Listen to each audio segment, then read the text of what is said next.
we're gonna start. And if people want to jump in, anyone in chat wants to jump in, then you guys My are key more is than sitting welcome on a to booster jump in. seat. He's 4 feet tall. I need a lefty. So if a lefty's in chat, then let one of the streamers know. They'll DM me, and I will put you on the panel as long as that streamer puts their neck on the line for the person that I'm putting on. Do I have any lefties in chat that wants to come on? That wants to be on American who's this Octagon? Tiberius character? Who the hell is this guy? Hello. Sorry, I had to step away for just a second. No, you're good. If that's the least that happens today, then it's definitely not the least thing that happened today. Yeah, I hear you. So we're gonna go ahead and start. We are one lefty short, so I apologize, lefties. You guys are gonna be handicapped for the time being, until you guys find a replacement or a chatter says they want to jump in. So we'll play that. These are the rules. This is a debate panel. There will be 3 topics. Each topic will have about a 45-minute discussion with 7 to 8 minutes for openers and closers, respectively. Interrupting is allowed, but do not go overboard with it. The last time you can mention a topic is the opener of the next topic. The cage match. Each panelist will have 1 opportunity to call a cage match. When a cage match is called, the challenger and the challengee will have 5 minutes to talk, and only they will be allowed to speak. During this time, everything goes as in TOS. Following the 5 minutes of the cage match, both the challenger and challengee will be muted for 3 minutes. Tiberius D looks like a burnout Steve Gutenberg? The host also has the ability to initiate a cage match. The Stardust rule. If you decide to yell over the other person the entire time at 4 minutes, you'll be muted, and the other will get the rebuttal. If this happens, the person who was yelled at will not be muted following the cage match. I'm the Sproutacus. I'll be hosting the American Octagon. So when I speak, I'm stepping in as a moderator, not a debater. So please be quiet when you hear me speak. Are there any questions regarding the rules? With no one saying anything, I'll take it as no questions. And with that, we will go into the first topic. The first topic is going to be gun violence in America. And we are going to start with Tiberius D. Your opening statement. Oh, I love it. Without doing introductions, I guess we're going to skip those for today. My thoughts on gun violence is... Sorry, I'm doing this on the fly. I understand the climate is not good for the pro-gun lobby in events like what we saw earlier this week, but when it comes down to it is that I am pro-2A in a particular way. I do believe that there is some terms and limitations that we need to have when it comes to firearms. A little bit of a background check doesn't bother me at all. Just like, hey, do you have a felony record on you? I do believe that that's the thing, but there's also a level where I do believe that felony records should be expunged, but that's an incarceration conversation and a justice law conversation. Excuse me. Putting this into particulars, gun violence in America is obviously bad. About 50,000 people die every single year from firearms, one way or another. And usually it's not people using it against other people, it's them using it against themselves or accidents or what have you. So I don't want to distract in any way that firearms are incredibly dangerous and important.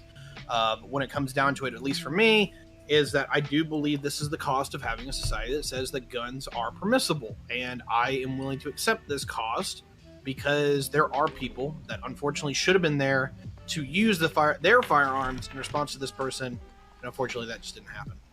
And I do apologize for being a little bit off the cuff here, but I literally got invited to this 5 minutes ago, filling in for our good friend Samantha Banana. And I wasn't really able to organize my thoughts. So thanks, Sprout. Thanks for hitting me right off the bat. Appreciate that. Not a problem. Jason Society, your opening statement.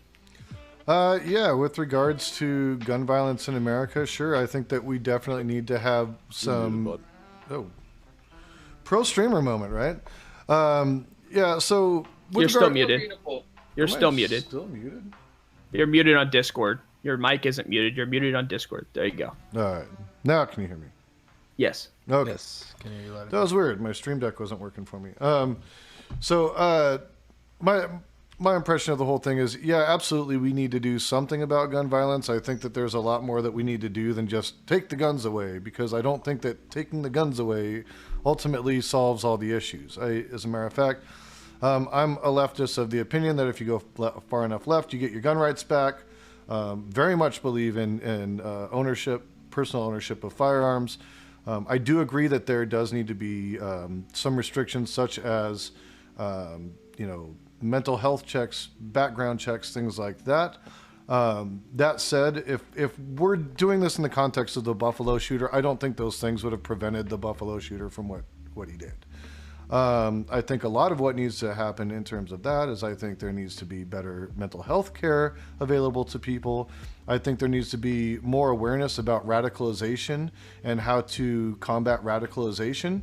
And, that can be on the left and the right. There have been extreme leftists that have done crazy shit, just like there's been extreme righties that have done crazy shit. And I think the solution lies in more how we treat each other in society. I think it lies more in how we deal with mental health issues and how we deal with the subject of radicalization in the country. CTV, chair, the opening statement.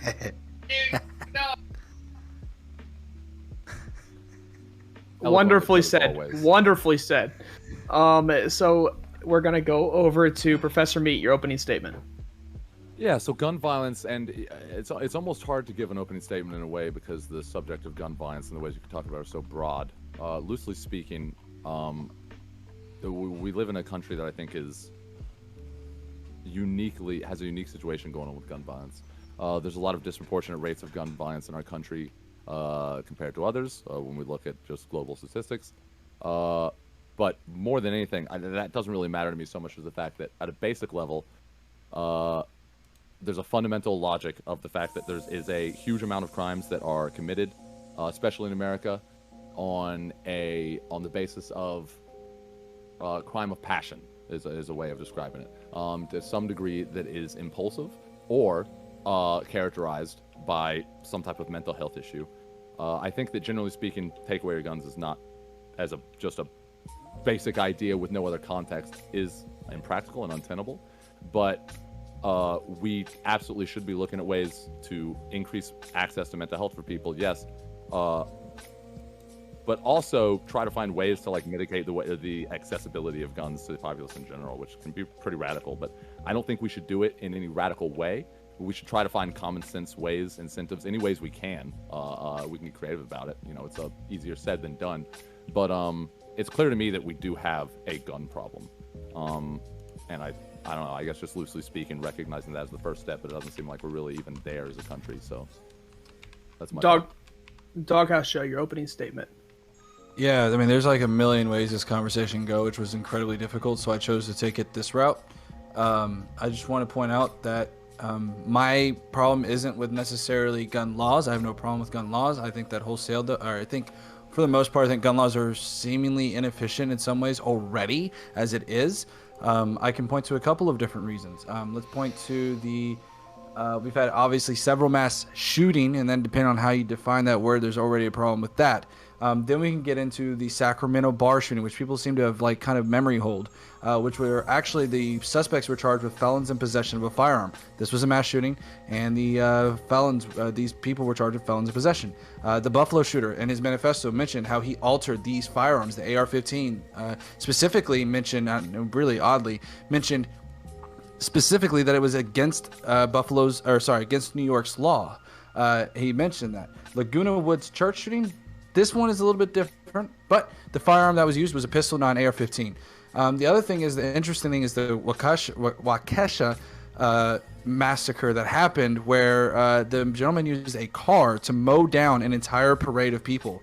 In case we've forgotten any other one, I'll just name one more. The South Carolina mall shooting, again, people seem to have seemingly memory hold. That was also with two people that were charged with unlawful carrying of a handgun.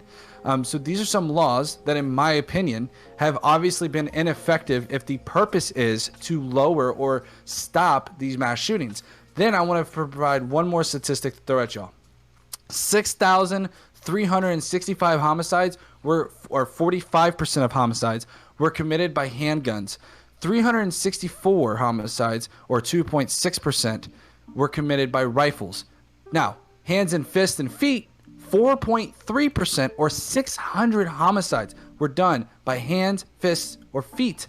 And it gets worse because 1,476 homicides, or 10.6%, were done by knives or cutting instruments. Shotguns, 1.4%. And then other weapons was 11.4%, which includes blunt objects, poison, explosives, fires, narcotics, etc. Thanks for the follow, bro. So when we're trying to make effective following us? firearm legislation, these are things we have to what's up? consider. What are the purposes of this legislation? And then we need to figure out what if this particular law will help achieve that particular objective of that law. So that's something we have to consider here. I pointed out these statistics. Let's fucking go. All right, and last but not least, Lucy. Oh, I'm sorry, Grimlow. I get confused. I'm sorry, I'm coming in like last minute. I don't know what we're really talking about. Oh, I'm sorry. The first topic is going to be gun violence. The second topic is going to. I'll send you topics, but the first topic is gun violence. Is this going to kind of? I'm assuming going into the Buffalo shooting. Yes. Okay. I mean, broadly speaking, this conversation usually goes a couple places, but it's likely going to see us talking about mental health, access to firearms. The question we need to ask ourselves is America the only place that has mental health issues, or is this a country among comparable OECD nations that has more firearms per person, or more firearms than people? I don't really think that taking away guns from people is a good idea. I myself own firearms. I'm a member of the SRA. I think guns are cool. Guns are fun. But any sensible country would have some kind of regulatory blocks between people accessing firearms. Majority of the country already agrees with background checks, mental health screenings, all that shit. So yeah, I think that's a good opener for coming in cold. It's a great opener for coming in cold. So I want to remind everybody that during this topic, I'm going to add an additional rule that we will not use shooters' names. We're not here to publicize the shooters. We're here to talk about the topic. So with that being said, the floor is open. Yeah. So since everybody had so much to say at the start, and Sprout just wanted to run over the fucking people's champion because he was walking his dogs, I'll take the fucking floor. Now, the reality here is that the gun itself is a mechanical device and doesn't have a problem. It must be operated by a human being. What we have in this country is a lack of respect of the law because, one, there's been a lot of laws that have been put on the books that haven't been being enforced. And two, we've stopped education from happening at the schoolyard level, which is exactly where it used to be. We used to have firearm safety courses right in public schools. So you get rid of the education, respect for the law is lost, and then you wonder why it is decades later, you end up with a populace of kids that have grown up and become rather lawless. So you want to teach kids? Do you want to teach kids in school how to shoot guns? You're damn right. Do you see how that could could be a problem? You don't see any, you don't see I don't know about UCTV, but I've met a lot of kids who I wouldn't feel comfortable giving a gun. I barely feel comfortable letting a lot of kids tie their shoes. And you probably wouldn't because they grew up in the system that they're in now where they don't have that kind of responsibility, which is why with something as serious as a firearm, you would want to start younger. When was the last time you talked to a kid, CTV? Today, I'm talking to you. Okay, very funny, but let's be real here. We're talking about schools. We're talking about like 14-year-olds. We're talking about 16-year-olds, like potentially younger. I don't know what you're thinking about. I started shooting guns when I was 7 years old. Okay, well, the fact that you're driving tractors and shit when I was 7 years old too. The fact that your parents were borderline abusive, I don't think justifies borderline abusive for teaching me how to properly handle one of the only tools in this world that's going to stop anybody dead in their fucking tracks should they decide to come sideways at me. Letting a 7-year-old shoot a gun is borderline extremely irresponsible. Okay, I'm gonna push back on that. I'm gonna push back on that because I grew up in a hunting family. Even though I don't fucking currently own guns, I learned how to shoot at a really young age. I don't think there's anything wrong with that. There are guns you can give a child a 22, and they can shoot a 22 and learn how to shoot a 22.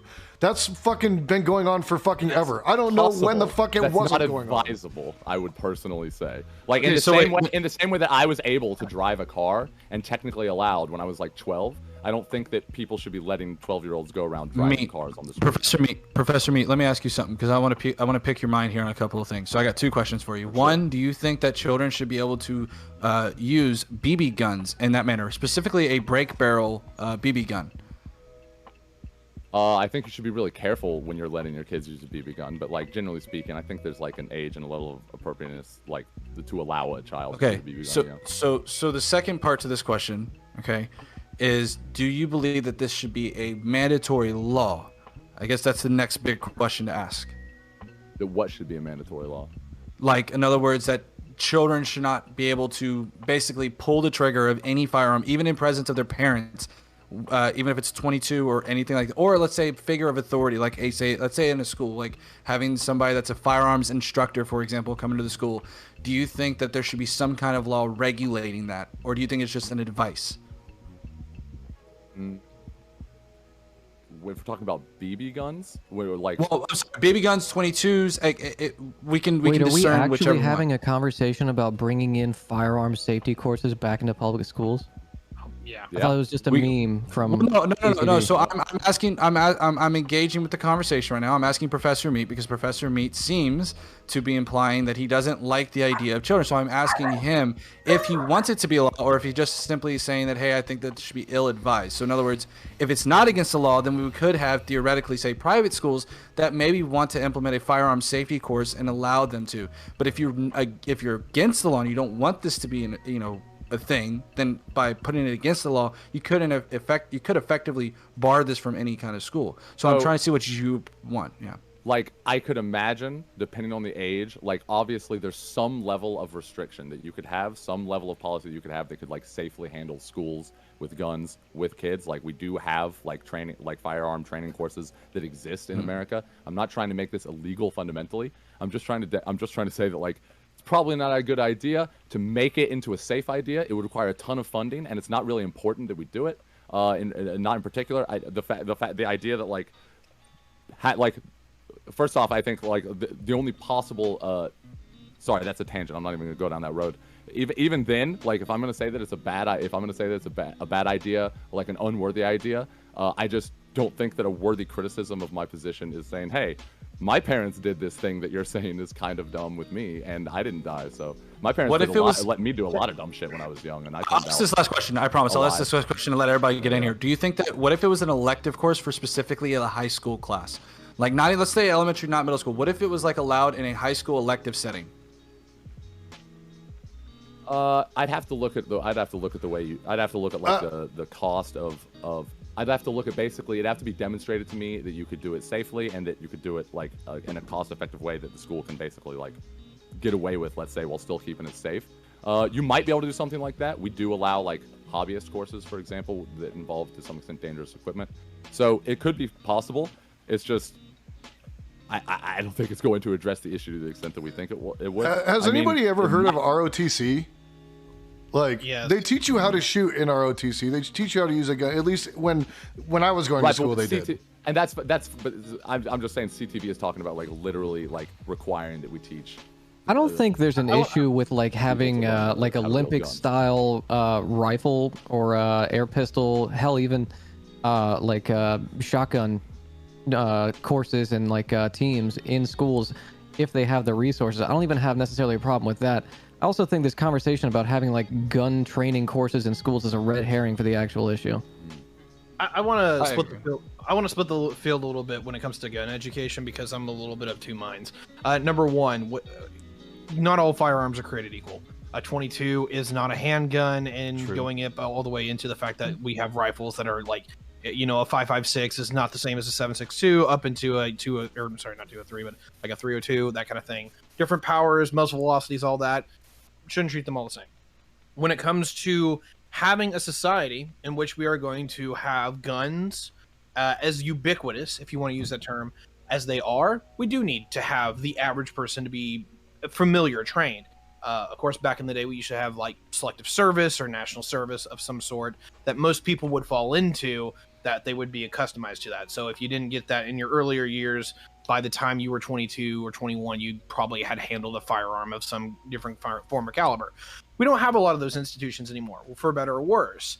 But there is a part where I do agree that we need to have those in some kind of facet. But there is one major pushback that I do need to do in context of that. If you guys have looked not only for adults, but for particular teenagers, and we're talking about people from 13 to 18, are now setting records for mental disorders. We're talking, depression, we're talking bipolar disorder, what have you. There is a serious conversation to be had about, are these folks mentally fortitude, or do they have the mental fortitude to have this responsibility, even if it is only, a 22? I think there's a real conversation to be had here. It is nuanced, it is in depth, but I wanted to give those both out. I think we need training, but right now, where do you start? Because people ain't doing so good, and giving firearms to people who ain't doing good. Training. I don't think the main issue. I don't think even remotely close to the main issue with firearm deaths is people's inability to wield them with adeptness, accuracy, or like the proper amount of care. I mean, obviously, there are some amount of accidental gun deaths, but I want to push back on this idea that there's a need for us to have training, based on the idea that there's an imminence. Like a sort of imminent prevalence of guns in our society, because that, like, the fact that someone can, at some extent, impose some type of force against you doesn't necessarily mean that you need to, you have an imminent need to be prepared for that. For like, it's not clear to me at all that there's this, that you could characterize the day-to-day American life as one of like walking around where everyone's walking around strapped. Thinking about the next time that the firefight's going to open up, this is even when it comes to mass You may shootings, not, liberal. Even when it comes to mass shootings, even when it comes to mass shootings, this isn't even the best way to really look at the issue, which might trigger a lot of leftists. Thankfully, there's not that many of them on the panel.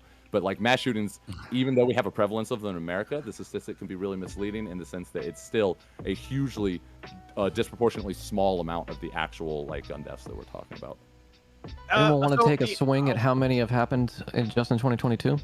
Right, but this is exactly what I mean. Like, a lot have happened, right? I know. There's a lot of it happening compared to other countries. It is worth addressing. I just want to point out that, that on a pure statistics basis, despite the fact that there have been a bunch of mass shootings compared to a lot of other countries, there's still, regardless of all of that, make up a hugely disproportionately small amount of the actual gun deaths. So I just feel like framing that as the central issue is actually, it's political, it's hot topic, it gets attention, but I don't actually think that it's the main issue. I think when we talk about gun deaths and the gun deaths that we're looking to prevent, the number one thing, I hate to say it, it's also the number one thing that's difficult to regulate, is immediate access, because a huge proportion of gun deaths, crime in general, but gun deaths are committed as a crime of passion, and the access to a gun, just literally the access to a gun, there being a gun in the home. There's even statistics showing the idea that people believing that there is a gun in the home increases their chances of acting aggressively towards each other. And so, it's the hardest thing to regulate around, but access to firearms really is even in the abstract sense, is really the quickest way to the heart of the issue, I think. So I want to touch on something real quick, because somebody was talking kind of about do we really need gun training in school? Things like that. Maybe we don't need target practice. I don't think you necessarily need target practice in school, but we prepare kids for how to deal with their sexual life with sex education. We have programs like DARE, which I think is a complete and utter failure, because all it did was encourage me to do drugs. But we had those programs. Why don't we have a program that teaches about safety around guns without them needing to actually have the gun in their possession? There's a lot that you can teach people without slapping a gun in their hand and saying, go pull the trigger fucking 20 times. Let's see if you can shoot the target. Let's see if you can shoot the guy in the head. You don't have to do that. There's other things you can do as far as safety that you can teach people with guns that are not actually holding the gun, firing the gun, cleaning it out and doing that shit. Just general knowledge of what to do when you're in those situations, when you have a gun pulled on you or something like that, because I don't think those are situations that people are prepared for. Well, if I can add on to kind of what you're saying, there's this mythology that we often hear for gun rights expansion advocates, right?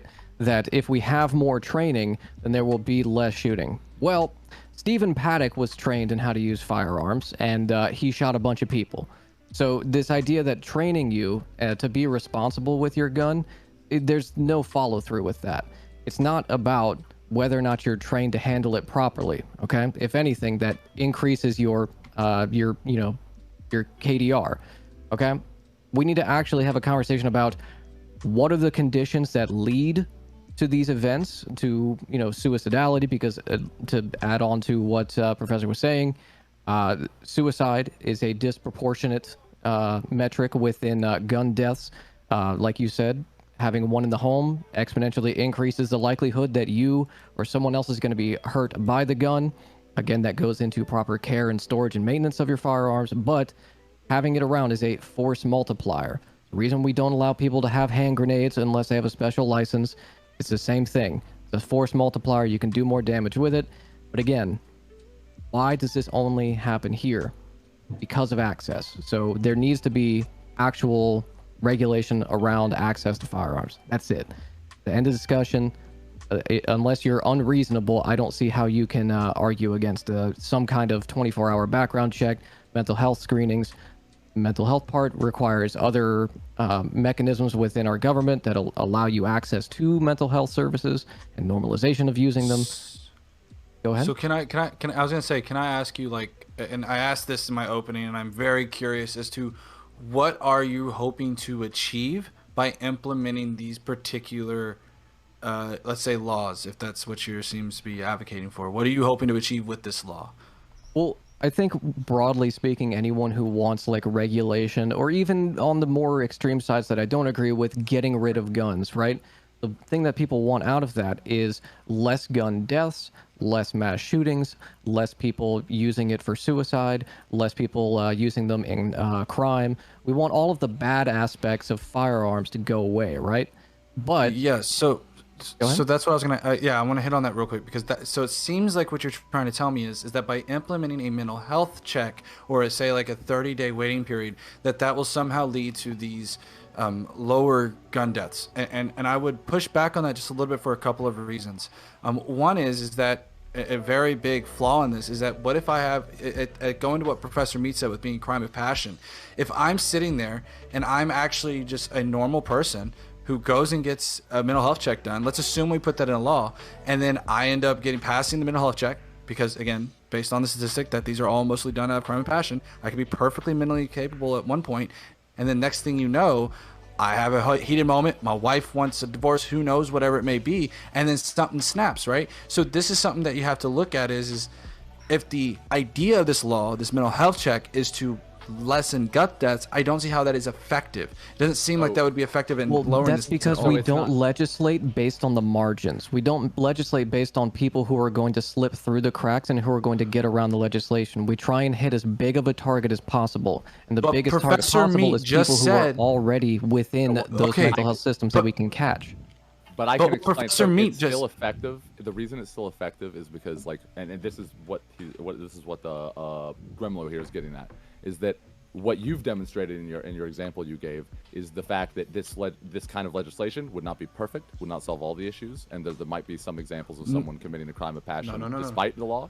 No, that is not what you've said. So you agree with me? No. What I'm saying is that if your idea is to lower gun deaths by having a mental health check, I'm saying that what Grimlow seems to be saying, and correct me if I'm wrong, Grimlow, is that you're saying that my example is the statistical anomaly. But what I'm arguing is that what you're proposing is the statistical anomaly based on what Professor Meat said, in that is a crime of passion. A majority of gun deaths are by crime of passion, which means that if you're trying to target the majority here, it doesn't seem like a mental health check would be effective in that based on the statistic that Professor Meat gave. Let's hear what your solution is then. What is your idea to fix this then? You can have a multivariant solution, right? The one part of the solution doesn't have to solve the entire problem. So sure.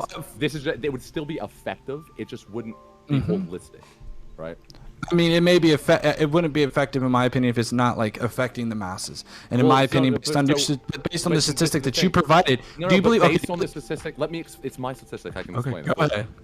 Yeah, by all means. In the statistics that I provided, the idea, like, first off, there's suicidality and then there's also murder. So a lot of the time, not all the time, but a definitely non-zero percentage of the time, a not insignificant percentage of the time, people who decide to commit crimes of passion will, in a fit of passion, in a fit of rage, while they're experiencing a heated moment during a period of mental health crisis, will seek to purchase a firearm.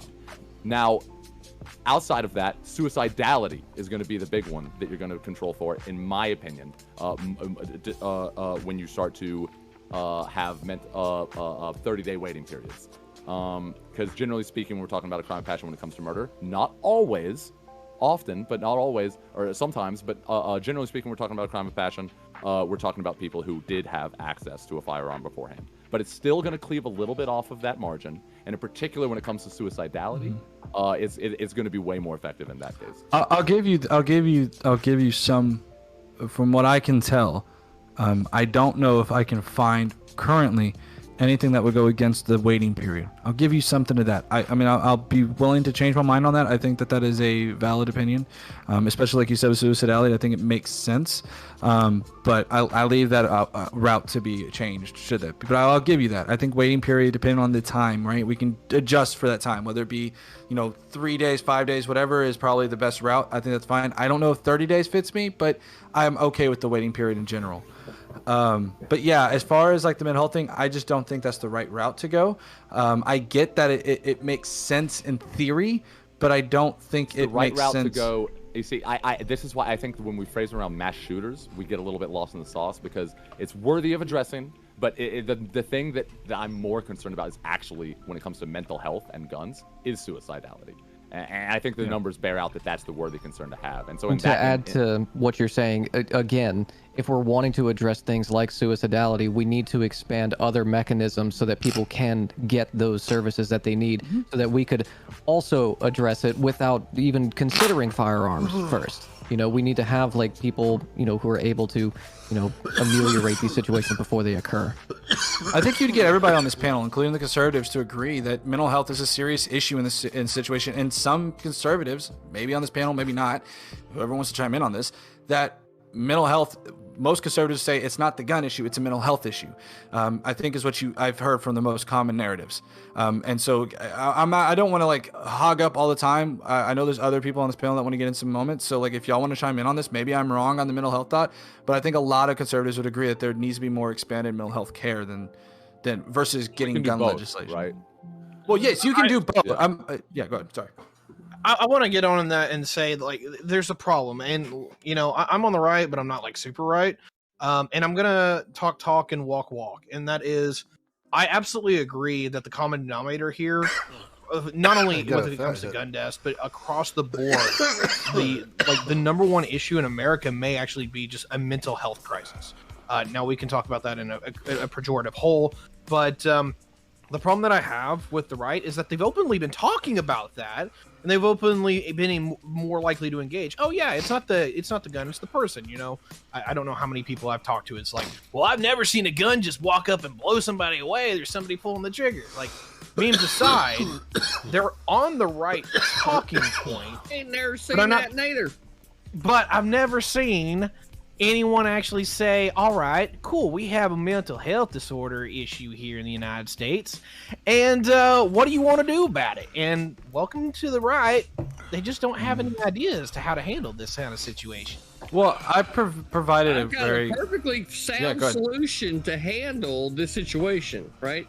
More responsible gun owners carrying their weapon with them, and then when you see somebody doing dumb shit, you shoot at them. But and then it hit a fucking bystander that didn't do fucking anything, and you kill their baby in their fucking baby stroller. Like, good job. I don't even think we need to go that far. I just want to ask a simple question. Shut up! Oh your defense, God. Jason, your defense right here is the innocent bystander that's already being shot at. And adding more bullets to the situation's gonna help it, moron. Oh, okay, let's get more ricocheting bullets popping around everywhere. What kind of fucking moron says that? We need more bullets in the situation. Let's go ahead and fire more guns. That'll make it better. Then when we don't hit the person we're aiming for because we think we're being a big shot, or we shoot the wrong guy because that guy is shooting. Quiet. I will mute. I'm calling a cage match between Jason Society and Critically Thinking Veteran. Now, I want to remind everybody that a cage match, only the two in the cage match are allowed to speak, so I'm going to ask everyone else to mute their mics. But CTV and Jason Society, the floor is yours.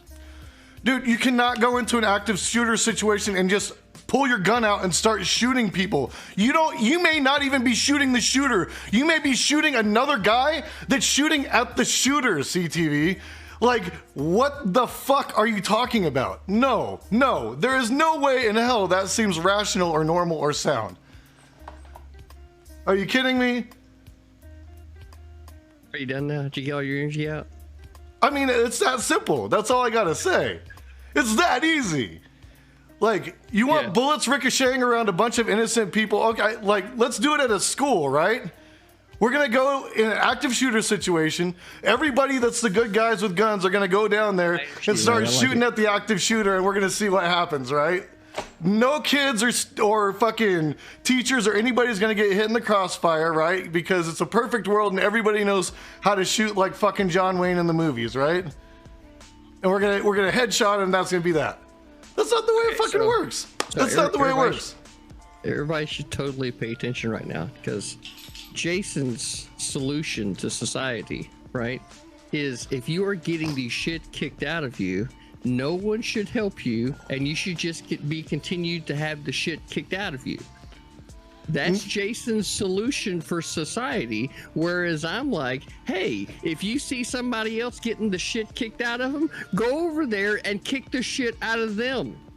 No, there are plenty of other ways to handle the situation. Disparities, like that right there comes down to a basic philosophy. Very basic. If someone is shooting a gun when they should not be at innocent people, if you are a fucking gun owner and you have yours with you, you then have a chance to be able to stop that. It's not a guarantee, but at least that chance is a hell of a lot more than what anybody else had without you being there. And if you're shooting at the guy that's shooting the shooter, then what? Then what have you accomplished? If you just, okay, let me break this down real slow for you, okay? If you're in an active shooter situation, there's going to be a weapon that started the fray, right? Okay. And then once other people start reacting to that weapon, whatever that weapon is, you're going to be able to triangulate where the shot started, sorta, and you'll head in that direction to find out. You're still not going to pull your trigger until you know that you're on the fucking right target. You'd probably, try to observe from a place of relative safety, right? So you can see what's actually going on. You're not just going to just randomly pull your shit out and just, everywhere! Bloosh all over fucking everybody. You do understand that this has happened, right? It has happened on more than one occasion where somebody came into an active shooter situation, had their gun on the shooter, and then got shot by somebody else. You know that's happened, right? This is exactly why it's happened. This already has happened. Did the initial shooter get stopped? Eventually, but you also had another guy that was in a coma for fucking ever and suffered long-term cognitive damage.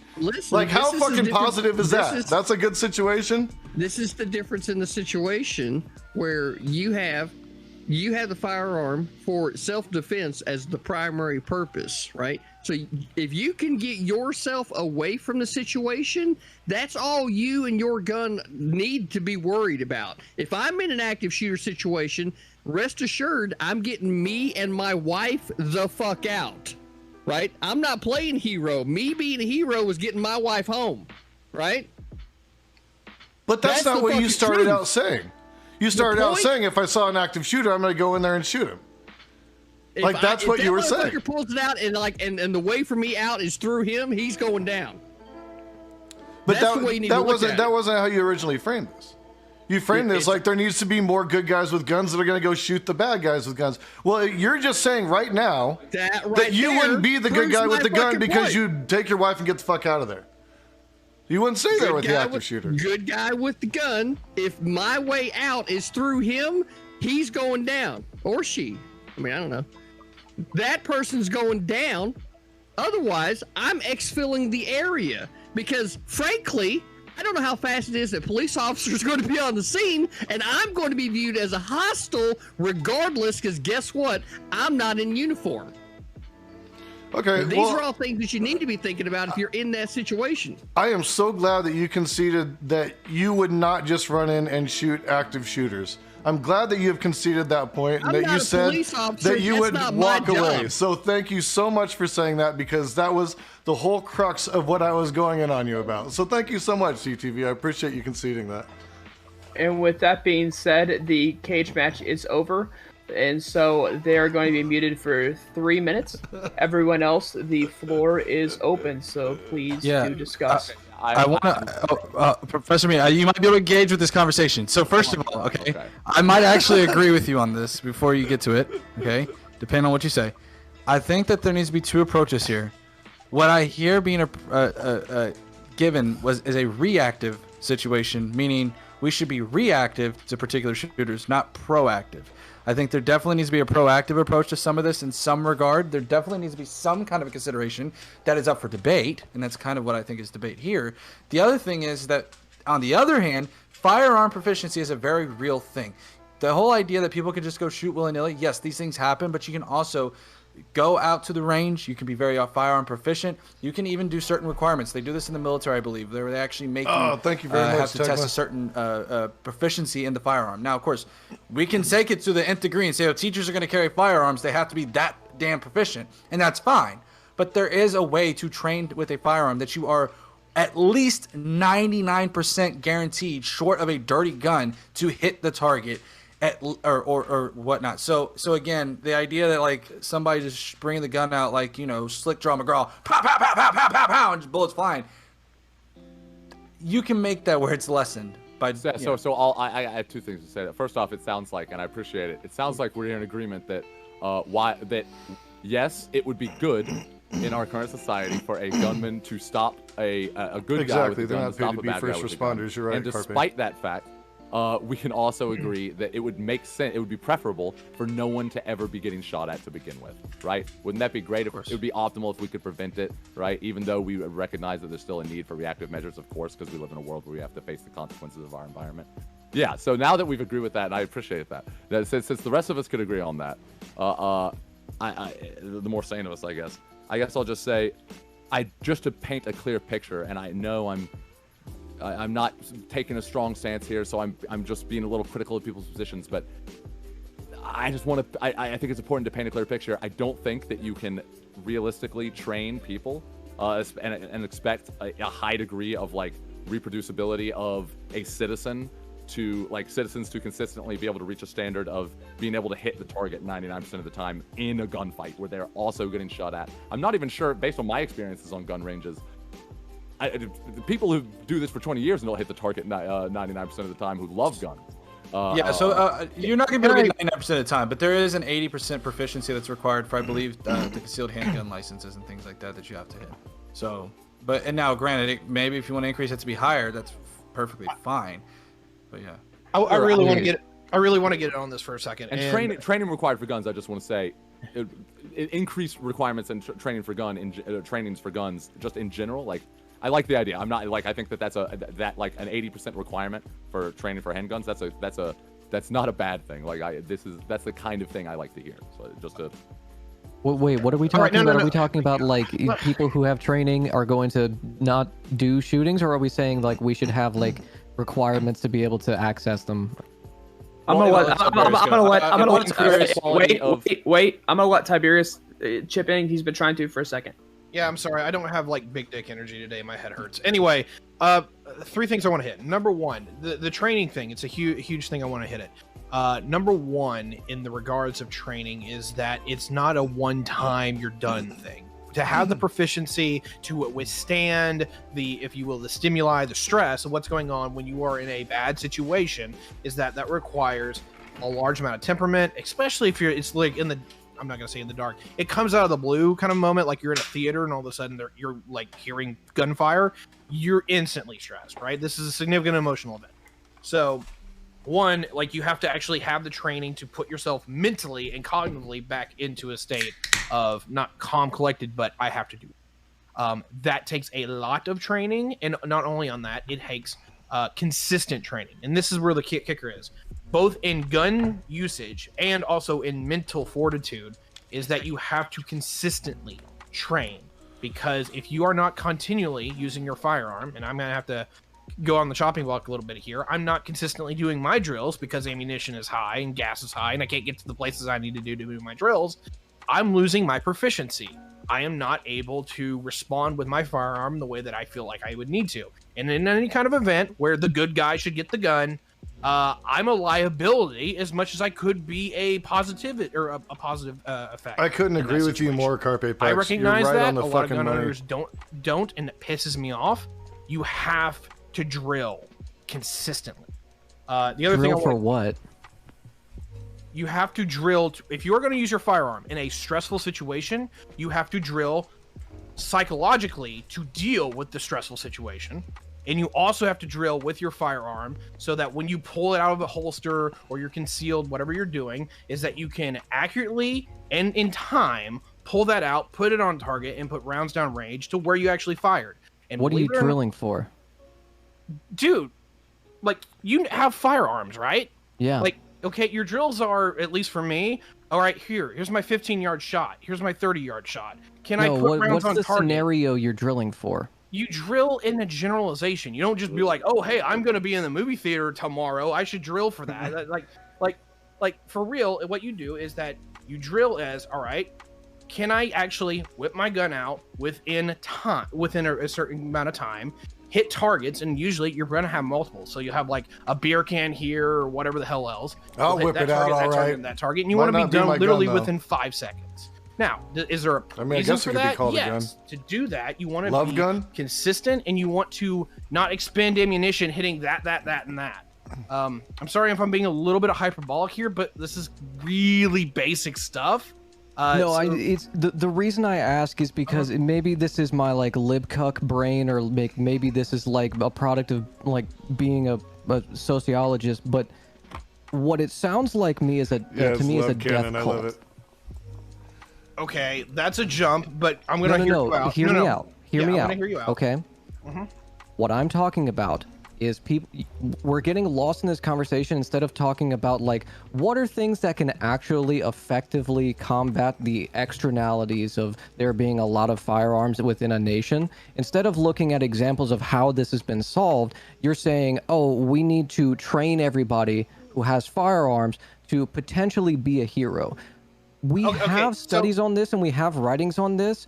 Umberto Eco is an excellent example of how you're essentially training everybody to be part of a death cult where everybody's going to be that hero. Everybody's going to be John McClane, okay? You may not like that idea. You may not like this idea, and it may sound hyperbolic or whatever, but understand in the broader context of how societies are structured, that is death cult mentality. Okay, no. Let me have. I've got to have this. I have to have. Go ahead. Okay, so I'm not gonna 1,000% disagree with you on this, because the reality, which is in this regard, is that because I didn't get to my third point. The points 1 and 2 were just about drilling, and no matter how good you are at drilling, let's just say that you are the proficiency of what I was talking about, is that the likelihood that when that situation were to come about, you're facing the other direction and somebody put one in your back.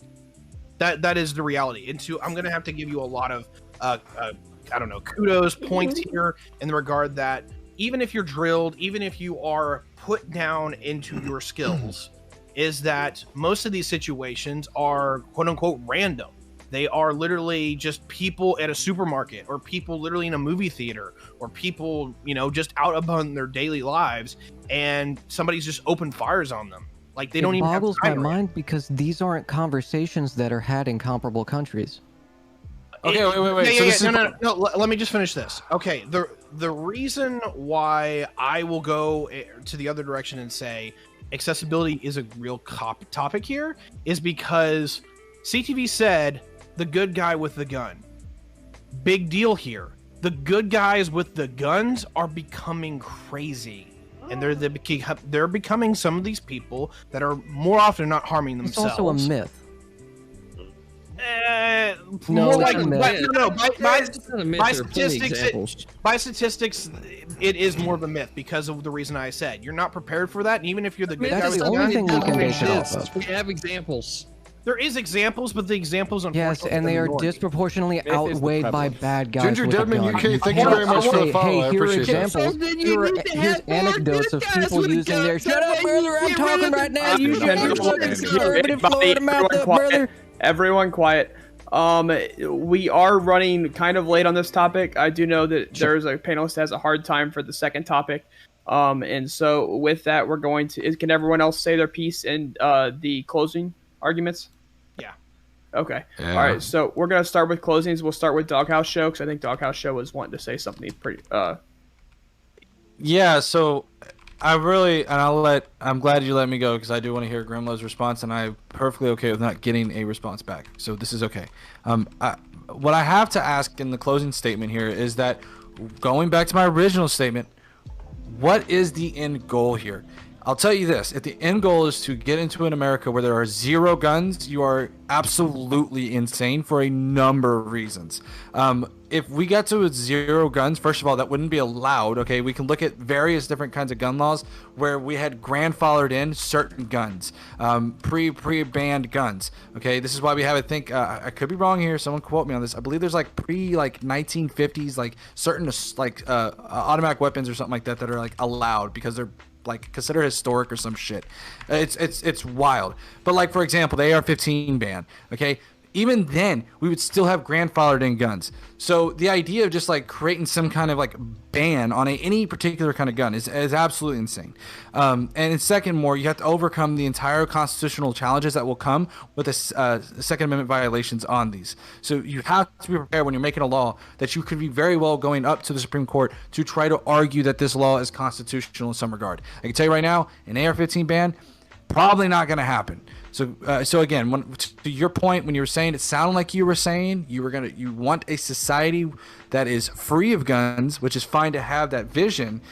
But the question that is almost has to be begged is, do you think that is possible in the United States based on our current legal framework? And again, I want to keep people in this mind frame of a legal framework, not some moral like high ground. So yeah, that's where my final statement is. All right, Professor Meat, your closing statement. Yeah, it's funny. We actually didn't really even get it so much into the meat of the issue. It was more just about the framing of the issue and how, like, the base level of how we can even begin to approach it. So I'll just restate to an extent what has sort of already been indirectly stated, which is that we can admit, it seems to me like we can admit, or I can admit, that it would be ideal to me, and I think the data bears this out, to remove gun if we were able to like wave a wand and get rid of all the guns in America. But the thing is like we're not at that, right? Because the second level of that is putting it into practice, and that seems to be impractical and unuseful. So the question is, how do we bridge these gaps? How do we limit availability in a way that is still ethical and practical? Because again, we didn't really get into the specifics of exactly what we do. That would be more affirmative positions in a different conversation, I guess. But I'll just say that the issue is, if we're trying to be as effective as possible and get as quickly and directly to the heart of the issue, it is an issue that is centered around availability of guns primarily. CTV, your closing statement. Well, the only way to stop a bad guy with a gun is a good guy with a gun. There it is. Period. Right? And for those of you that are looking for an example, and if you also are a Halo fan that has become seriously disappointed with this fucking Halo series on Paramount, yes, I encourage you to check check out the show 1883, where they take you to a point in American history where we were settling the West and kind of what the mentalities were out there on the prairie. And I tell you what, Yeah, that was mob whenever they justice came and a across lot of bad innocent guys, people got guess shot. what? Good guys put bullets in domes. And you know what? The West was settled. And we've gotten to a point now to where everybody's so lib-cucked that they just stopped understanding that the responsibilities of past, decades is still prevalent today, because the same evil still presents itself from time to time. So, the only way you stop a bad guy with a gun is a good guy with a gun. CTV's chair was so much more eloquent. Jason, your closing statement. So I'm just Fuck gonna. you. I'm gonna lay out a few things that I think prescriptively could help. I think number one, we need to address. We do have a serious mental health issue in this country, a major one that has to be addressed.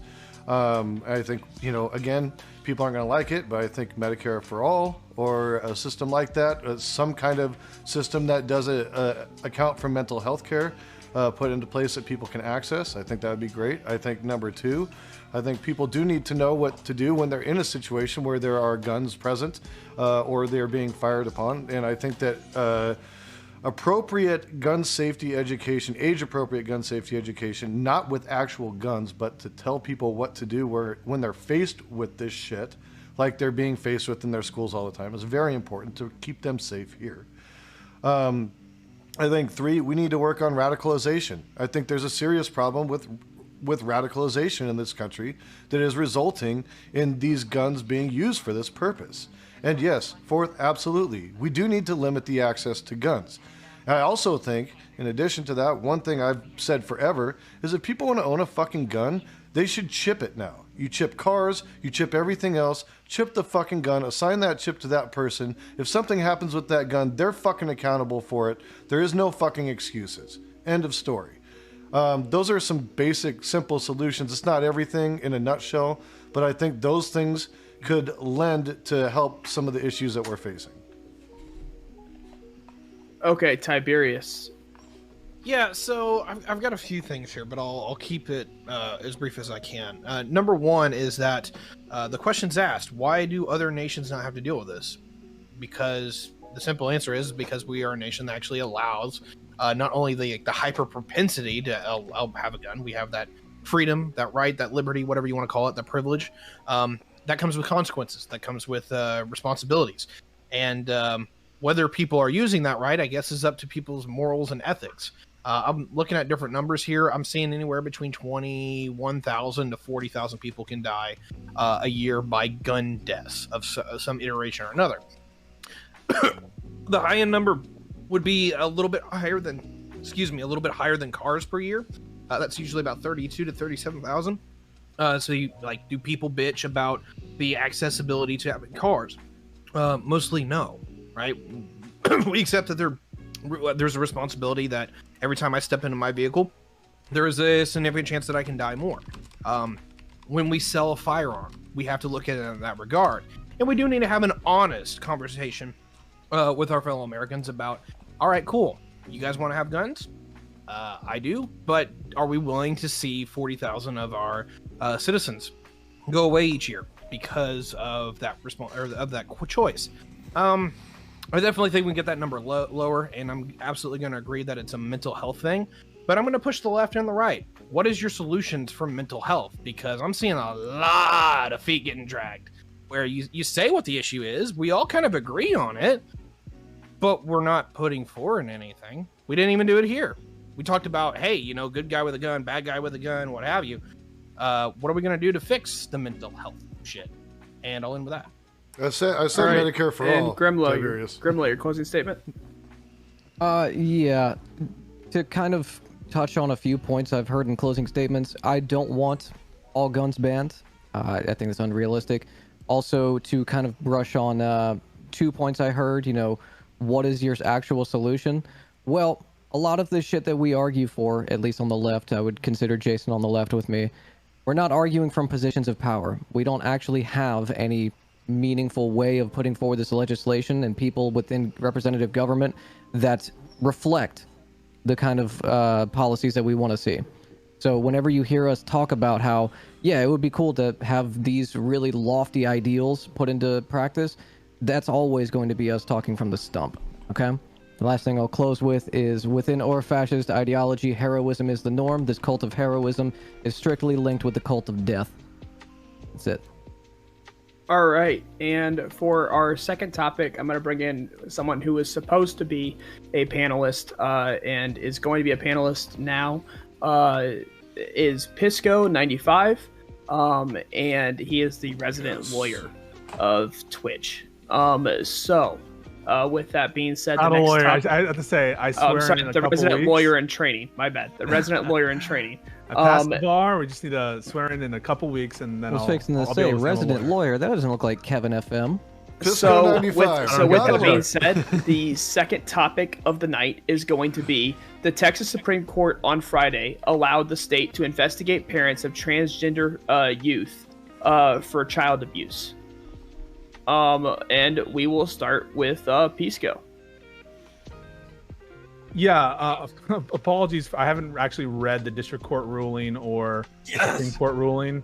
So I suspect the basis of sort of overruling that administrative or executive action is because the act is ultra virus or, outside of the authority of the governor. At least that's probably the claim. I'm not entirely sure what would be the federal constitutional basis to say that kind of action would be unconstitutional. I'm sure that some person who's a lawyer or someone smarter than me could attest to that. But in general, I think conversations about policy don't necessarily need to be, well, that's unconstitutional, well, that's unlawful. I think that since I'm not able to articulate a legal basis under which the governor should lose, it's enough for me at least to say that I think that the policies is atrocious. And obviously there are good reasons why gender affirming care might be very helpful for people who are suffering gender dysphoria, as has been attested to by many trans advocates and other people informed in the situation more than I am. So I think that although I don't have a basis right now to criticize the Texas Supreme Court's ruling, maybe Doghouse can tell me more about what was the nature of that litigation. I'm happy to say that I'm sure the policy is motivated by discriminatory intent, and happy to say that I would probably disagree with the policy. Grimlow, your opening statement. Republicans hate trans people. That's it. Tiberius, your opening statement. So I'm a dead stick on this one. I hate to be like that, but covering it within 5 minutes before the show started, I didn't even get a chance to look at what this thing was, what's going on with it. Do Republicans hate trans people? Well, they're definitely not setting a good record for that. So I'm not going to openly just be able to no, dissuade. The one thing that I will say is that I'm not going to openly side with the left, but Texas has been really shitty about the laws that they've had in the last couple of years regarding. So he's not openly siding with the left. left. He was covertly siding with the left. For a state that prides itself on being significantly libertarian, they're not very libertarian when it comes to their motherfucker. I don't know. The age of consent laws might be getting there. Wait. This is opening statements. I appreciate that. Anyway, so just long story short, real quick. I don't know what I'm talking about, and you guys know that I'm not going to spout my mouth off about something that I don't know. But I would be willing to bet that if it's coming from Texas right now, it's probably way over the top and needs to be reined back to some degree. And I'll end with that. Jason Society, your opening statement. I think the abuse is denying these kids the gender affirming care that they need, and it's an abuse to the system. It's abuse to their parents. At what point does a parent have a right to parent their own child? That's something that I hear the right talk about a lot. They don't want government interference in how they parent their child, how they live their lives, how they do what they fucking do. But, when it comes to trans kids, now all of a sudden they want a say in it, So I'm kind of confused. Do you want the government up in people's lives, or do you not want the government up in people's lives? But yeah, I tend to agree with Gremlow. I think Republicans generally hate trans people, 100%. CTV, your opening statement. I haven't got a chance to read this bill. I'm kind of getting caught up. Next time, if you include a link, it'd be probably a little bit easier for people to kind of center around it. I'll tell everyone all about it. Don't worry. But kind of for the idea as a whole, it's one of those it's one of those what natural, or maybe not natural, but like it's going to happen, right? Whenever you start pushing society in a direction, right, the pendulum's going to swing back, right? And how it swings back is not always in ways that always make sense. It's not always in ways that you could have foreseen. So whenever you're trying, like, I doubt very seriously that most people, whenever they're advocating for these ideas, have even bothered to try to think about all of the butterfly effects, if you will, right, of pushing society in this direction and considering where it is now, right? And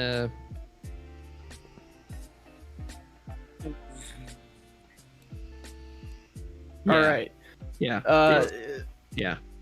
Professor Meat, your opening statement. Now, don't try and explain the entire bill in your opening statement. We'll have plenty of time for that in open floor.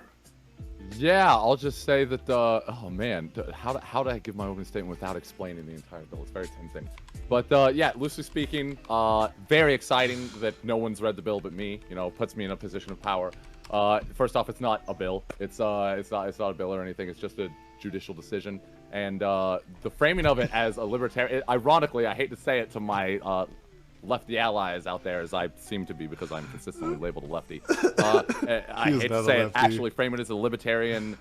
The libertarian dichotomy is actually not applicable in this sense, because in this case, it is actually a representation of libertarian values in the sense that they're just sort of, or at least conservative values in the sense that they're just like maintaining the status quo.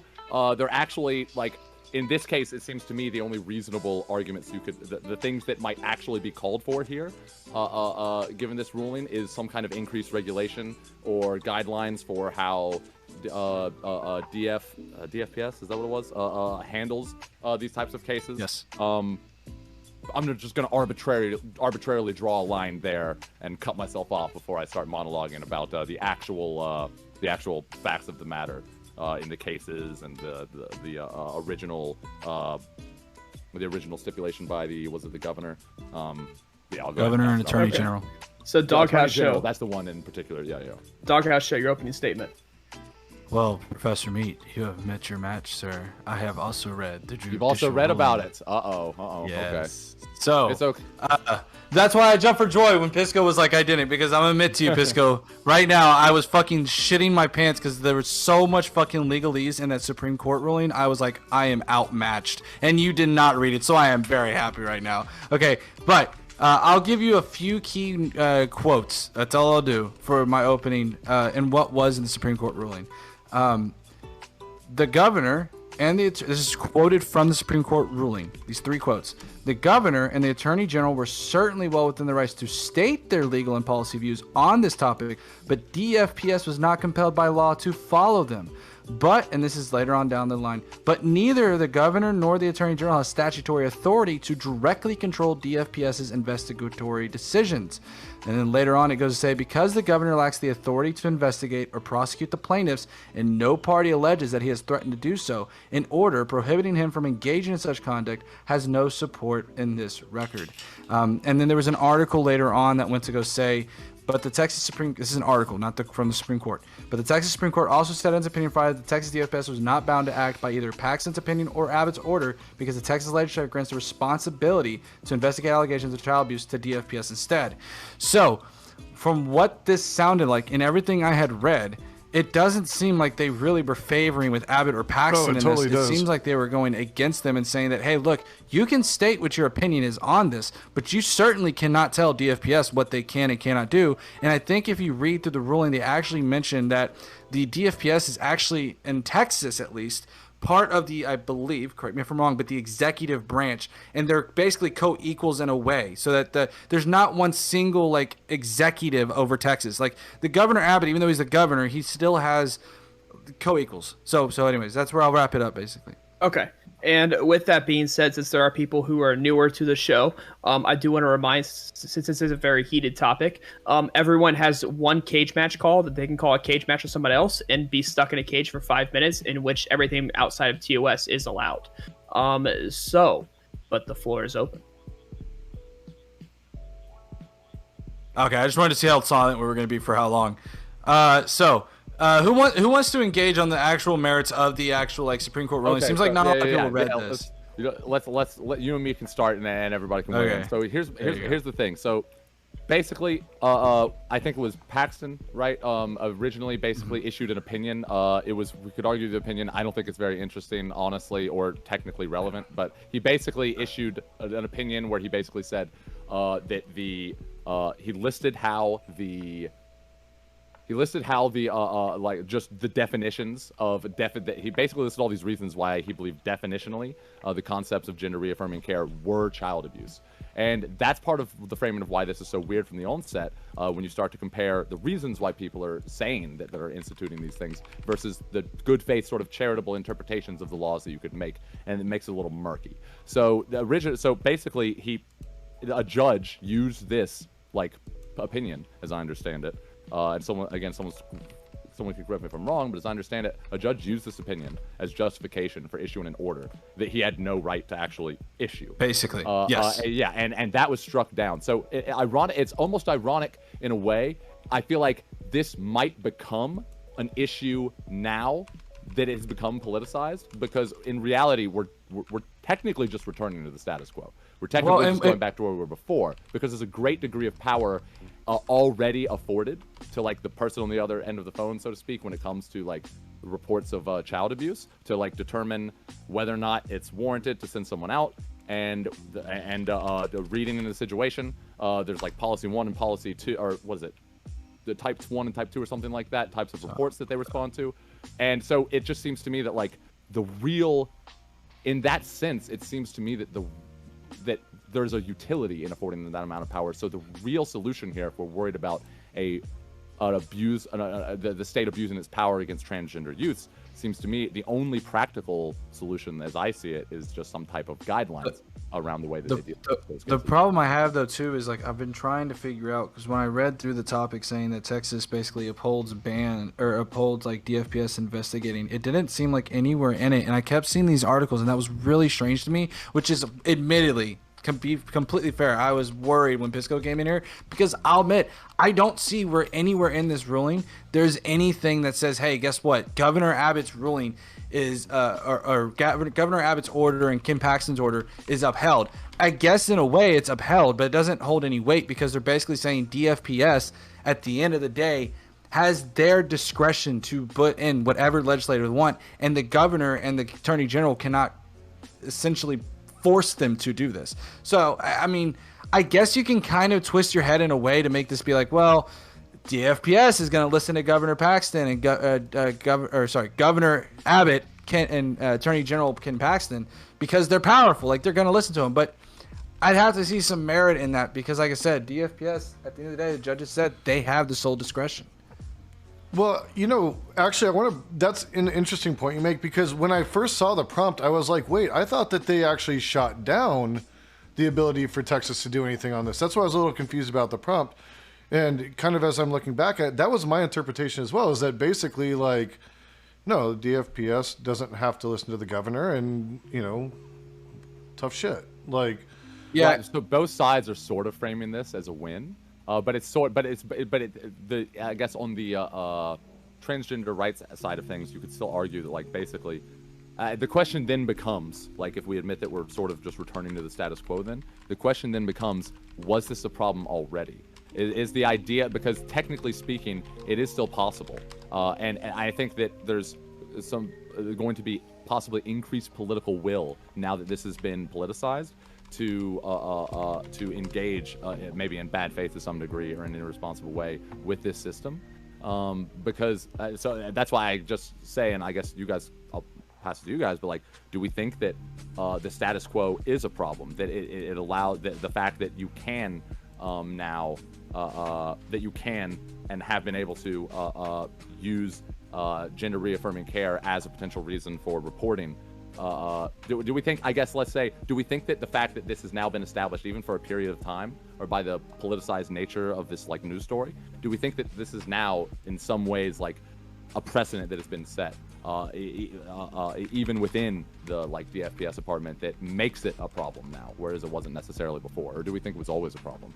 I think this. I just skimmed over the opinion, and I think the opinion is like fairly boring. It's essentially, for anyone who's familiar with the Administrative Procedures Act in the context of the federal agencies, this is essentially interpreting the executive authority of Texas and to what extent the governor's mere letters are binding on an agency ostensibly under the authority of the executive branch in Texas. And so I don't think you can read a lot into the Texas Supreme Court's decision insofar as it is like approving of in a policy sense of the particular challenge here. And it seems to leave open a potential challenge that could sort of base itself on something else to arrive from the court. And so in terms of the significance of the ruling, yes, they have issued a writ of mandamus, which is stopping, I believe, a stay in an appeals court, which had stopped enforcement of this policy. But in terms of like what are the wide-ranging implications of the ruling, I don't really know that it's necessarily going to be that expansive. I really think that this is a policy question. And to what extent do we think it's proper for a governor, a Republican governor, people who are all about, in one instance, medical freedom in the case of, think about COVID treatments. How often you were lectured to by people on that side of the aisle telling you that they should be able to have whatever treatment they want for COVID, if that's ivermectin, whatever. They didn't want anyone even talking to them in a negative way about them not having the right to use those treatments. And now in the context of gender affirming care, now it's a different game. And so someone will have to distinguish, this kind of hypocrisy, I think. Well, one of the things I think we need to look at, because this can go off the rails really quickly when we start bringing up those two particular hypotheticals. But I think when we look at, like, for example, Governor Abbott and Attorney General Ken Paxton, they have some funny ways of trying to, and call them crude, if you will. Good on you, like, Ginger trying Deadman. to appeal to their base, but also on the other hand, kind of like not really I'm gonna do that doing myself off the anything. stand. Like this order, for example, right? I've seen this before with COVID.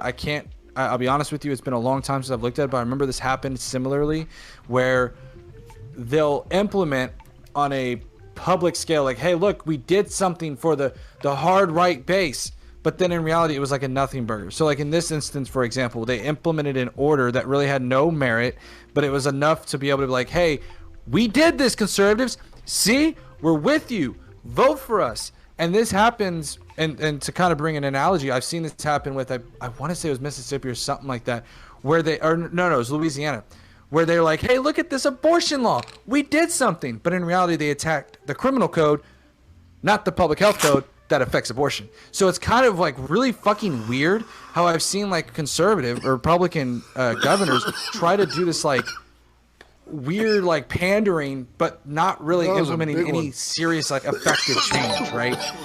And to your point, Pisco, what you were saying though, like about like gender affirming care, I would have to look at the extent to which that gender affirming care would be taking place. I wouldn't, because there can be instances, for example, where maybe some things can be child abuse, right? I mean, I can think of instances where this can be, but I would have to look at the law. I'd have to look at the circumstance of that particular case. If we're just simply talking about like, we can agree something, and this goes back to like abortion. We can agree something's morally wrong as a conservative, but at the same time say that maybe that shouldn't be legally wrong. We shouldn't put that in like a legal sense, just like the argument we had last one. Oh, sorry, I'm going on a tangent and a monologue here.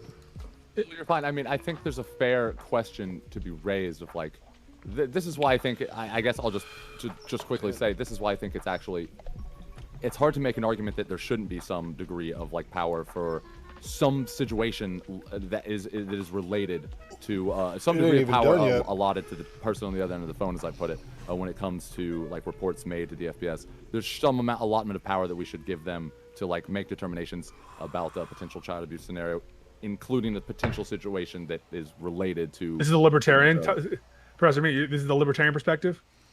Well, no, I just think it's useful because I think that at the end of the day, like. Because we see parents in all sorts of other situations like push their children towards like we see. Sure. This reminds me of like in some ways of the sports. Well, I was going to say this reminds me in some ways of the sports of the thing we were talking about not too long ago as a country. What was the thing with the Right, F-bombs for you? It was, I forget exactly what it was. Someone can fill in, but there was like a child figure skater. Or something. I mean, I would criminalize she was on part lobotomies, so I don't think right? those are very useful. We see parents pushing their children in all sorts of weird ways. It's not a common thing that's happening, but I do think we should. There's a utility to allowing some degree of discrepancy. Again, I don't deny the power of the government. I don't think, unless there's some, ingenious argument that I'm not thinking about, I don't deny the authority of a government to make determinations as to the public health and the best situation for children. We already endow them with that ability. There's kind of two questions here. The first question is not whether or not the state has this authority, but whether or not this exercise of authority is reasonable and prudent. That's bucket one. And bucket two of my complaints is the hypocrisy. Where are all the Florida Don't Say Gay supporters talking about parental rights and parental discretion? All that seemingly, that talk about how the link between parent and child, the autonomy of parents, all that seems to have gone out of the window. Whenever it suits the parents. You read that, Bill? What's that? Did you read that bill that you just referenced? Of course I did, yes. Did you? Okay, so then you're aware that all it's talking about is taking the language of sexuality out of, K through third grade. I don't want to get into this. It's not even K through third grade. It's all the way through high school. Don't say gay, Bill, because there was just a guy that got his fucking because you're not ready for this conversation. His graduation speech cut off by his principal because he talked about sexuality. Cage match. There's a cage match called. I'm assuming CTV. Yes, that's right. Okay, so everyone else besides CTV and Pisco, I'm going to ask that you please mute your microphone. And CTV and Pisco, guess what time it is, guys? It's time to get fucking high. This is a Don't Say Gay digression to defend my invocation of that law in the comparison to the kind of attitudes that seem to be motivating this action by an executive authority in Texas, and the extent to which I find hypocrisy there. The reason why I think the Don't Say Gay law is a bad law have to do with its ambiguity. And he just keeps saying it though. That's disingenuous fucking talk from the start, and I expect better from you, right? But you know that fucking gay is not anywhere in the fucking bill, and if it's not in the bill, how can you have it say don't say gay? What it's talking about specifically is sexuality between K and third grade, right? Being taken out of the language with regard to the curriculum in schools. That's what it's about. Your read of that law, one, is too narrow, and your starting premise, which is you can't label a bill anything that's not in the actual law, is absurd. We call Obamacare. Is Obamacare anywhere in the law? No. We give names that are apt and we give names that are not apt, and I think the Don't Say Gay law is a perfectly apt name given what the law is intended to do and what it actually probably will do. No, it's not, because it's also talking about all sexuality to include fucking heterosexuality, right? So, like, for you to say that it says don't say gay when it says sexuality, which includes what would be the pejorative norm, right? Yeah. It's facially neutral. It's disingenuous. So does that mean that Texas? It's facially does that mean neutral, that Texas is going to start churning out a bunch of aces? Facially neutral. I'm sorry, Florida. Florida's going to have all the aces, guys. Take a look at laws nowadays, and it's the same thing as it is now, as it was in Jim Crow South. We don't just look to the words used in the law, because we're not sheep. The law is governed by people, and people will enforce that law or not enforce that law. And ambiguity and lack of clarity in the context of this law is apt place for discriminatory usage and application, notwithstanding the fact that the law is facially neutral. And so just because the law is facially neutral doesn't mean that the Don't Say Gay law moniker isn't apt, given everything else we know about the law and the intentions of the people who promulgated the law and what people's likely responses to the law are going to be given the wordage. Yeah, I like how you said all these things, and you've spoken real slowly and clearly to try to make sure that your point got across. So I'm going to do the same. It doesn't say gay in the bill. It doesn't target homosexuals, right? It references all sexuality, not to be mentioned in K through third grade. Right? It's that simple. And anybody that says that it's the Don't Say Gay bill is only trying to disingenuously Hey, it's Russ Publica. sway What's happening, someone, man? right, to a particular side, right, instead of being Another just Stoner honest Cast about what's in alumni. the bill itself. If you want No, to that's call not it true. something, call it by what the fucking Alumnus. bill is labeled, right? Florida I'm gonna grab a statute, cold dot. You don't say something that's not true to fucking, yeah. And back to your point about Obamacare, right? He was the president that kind of fucking spearheaded this thing, right? To get it, so naturally that would kind of go together, right? And it's not even a negative connotation. The negative connotation comes from Obamacare because it was shit, right? So Well, I don't see a negative connotation there. Obamacare Maybe you don't was, see a negative Romney connotation care. and don't say gay, or maybe you do. I'm not sure. I'm not going to speak to that. But what I will say is my explanation so far has gone unrebutted. You've repeated yourself and you said the law doesn't, by its terms, exclusively target gay people. I don't disagree with you there. And so we're not. No we shouldn't pronouns keep having allowed a in school, conversation yeah. about whether or not the No law shit, includes yeah, the term right? gay or lesbian or right. transgender. That's why I we're agree having with you. what we're that it actually having a doesn't. conversation about is What- your use of language that leads to a disingenuous path. What would be convincing is if you addressed what I had to say. And what I had to say was notwithstanding meaning Dude, despite. CTV already the took an L actual from me text tonight. of the He's law, taking L's we all know night tonight, baby. that laws can be racist even if they're facially neutral. CTV on the We L know tip. that from Jim Crow South. The laws on the books there were facially neutral. You know, if there's a grandfather test to getting access to the voter rolls, that would be racially neutral. But we don't just look to the plain language of a statute to understand what its intents are and what its effects are likely to be. We look, is this text ambiguous?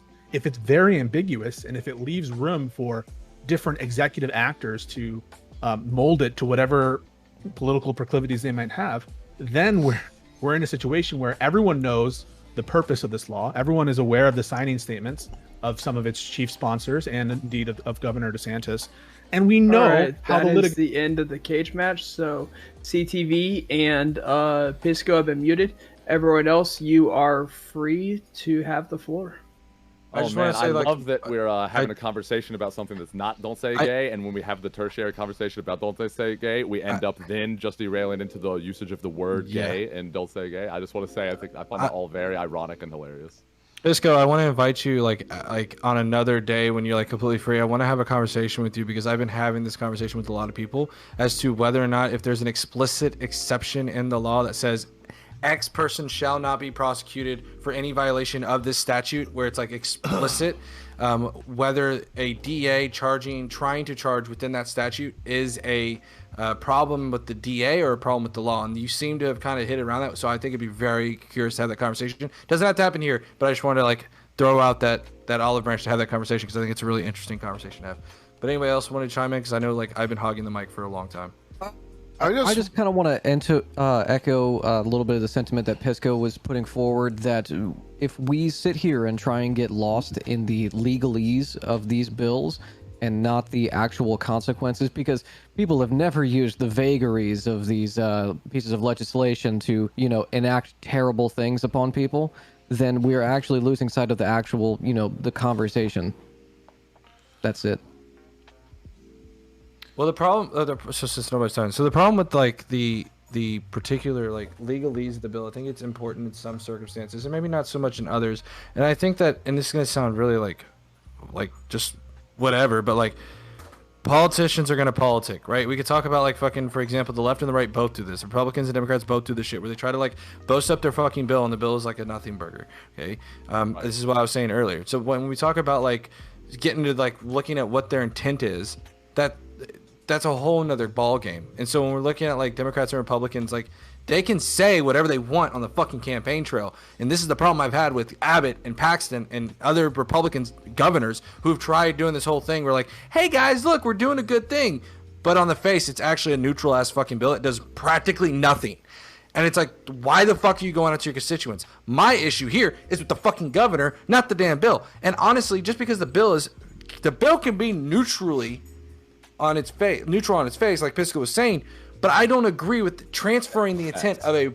I don't agree with saying that we should transfer what a politician says on the campaign trail in regards to this bill as to what it means. I agree that we can look at it in context But I think we should look at it in the aftermath instead. Look at how does this get applied. It's great to sit here and say what they did on the campaign trail. The campaign trail is a fucking beast, okay? It's a bitch. There's a lot of fucking things that are said on the campaign trail that are fundamentally false on both fucking sides, okay? Just like when they say, we want to ban your AR-15s until they go and fucking put in a law that says, hey, you're going to grandfather those AR-15s in. So again, I have a whole issue with that. It's like the whole like two-sided, two-faced thing of politics. I don't even disagree with the kind of stumping that people do, but again, when we're talking about legislation, the vague language that they use is so that these kinds of avenues are able to be utilized. But the Don't Say Gay bill used very specific language to some regard. And let me explain why, because it goes in that line that everybody is super worried about. It lists out, and what I'm saying by specific, I'm talking about this one line that everybody's hung up about, which is it lists off sexual orientation, gender identity, I think a couple of other specific definitions. And this is what I was looking for in the bill. And I know this whole topic isn't really about this, is I was trying to find what those legal definitions are in those to see, because I think that's super, super important. If we're going to talk about this word, then we need to understand what this word means. And in some regards, if you take the common definition of sexual orientation, there's different ways of looking at it, but one of those definitions are what you find sexually attractive about the other person. So it's an element in there, but there's also other elements within that line. You just uncovered one layer of the ambiguity. It's not just what is sexual identity and what is gender and how those things interact.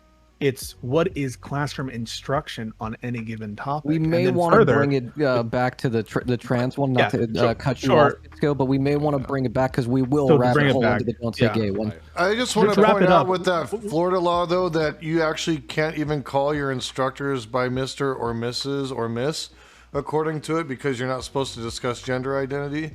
So you call your teachers what? Instructor, right? Instructor? That's the question. That's the question.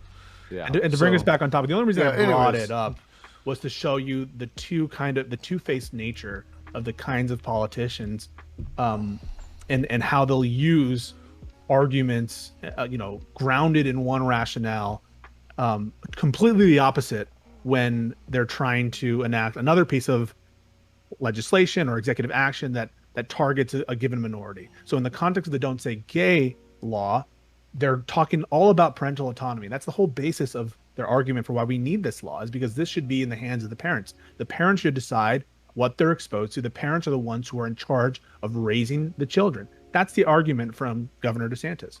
Meanwhile, Governor Abbott, totally different approach, right? Where, parental autonomy, where has that gone? And so I think that it just goes to show you there is no principle here. It's merely animus against sexual minorities. That's my point in bringing up the Don't Say Gay law. Except it doesn't say Don't Say Gay, does it? Shut the fuck up, nerd.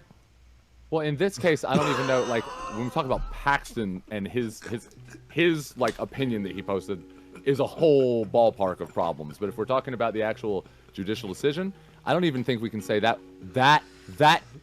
didn't really.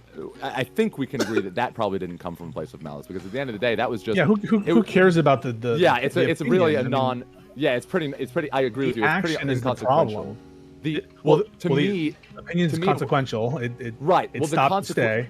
The consequential aspect of this is I guess, again, like I do think we can focus not necessarily on the nothing burger of the decision of itself, but more so in the consequences of the situation that it puts us in. And that's what I'm interested in, right? Like, do we because technically we are returning to the status quo, right? So like that's why I sort of.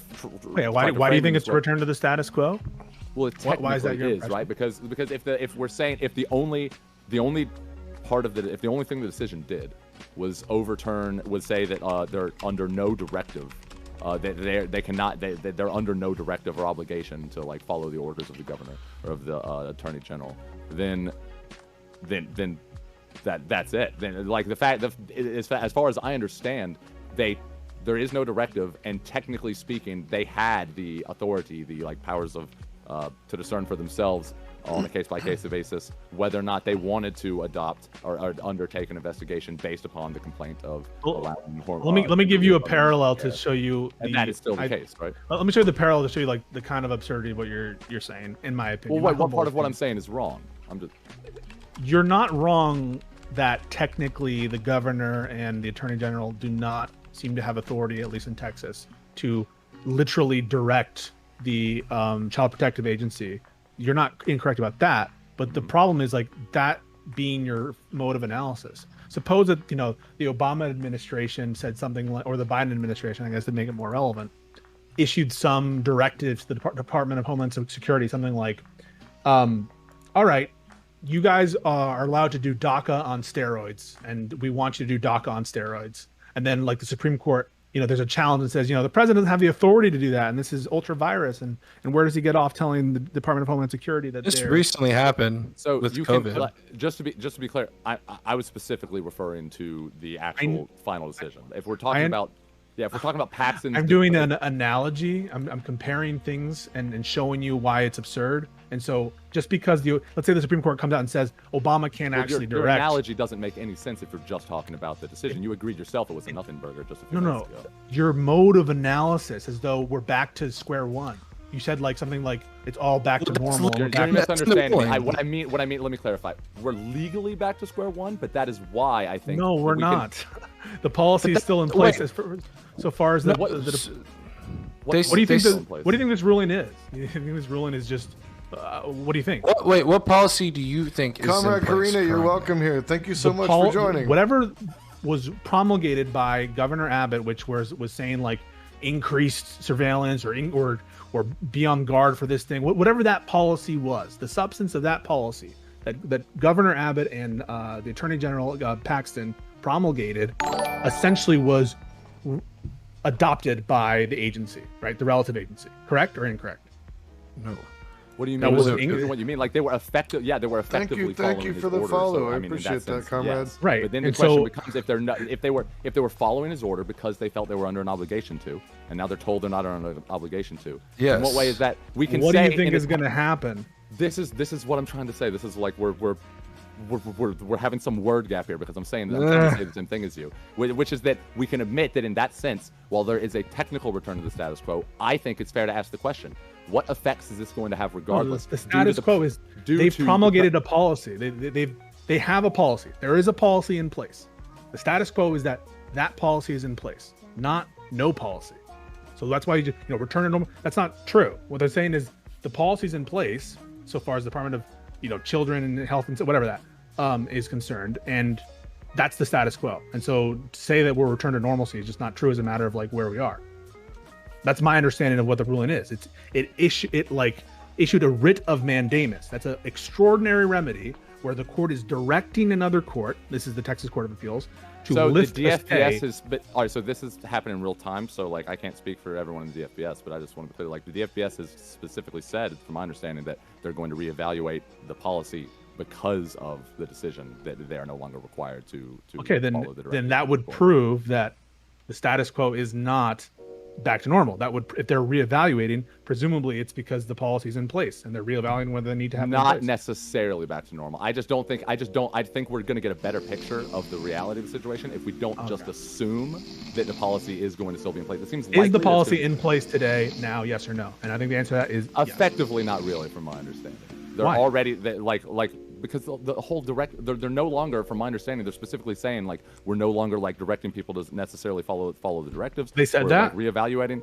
Let me go see if I can find a quote. But they've provided. I just found that language indicating Let me bring this back to the actual thing. I think it's fair to assume that if the only reason they enacted the policy and it is because of the directive and the directive's gone and they said because of that they're going to reevaluate, it's fair to assume that there's a good chance they're going to backtrack. I have an NPR article up right now, and it says on Friday has cleared the way for the state child welfare agency to resume investigating parents.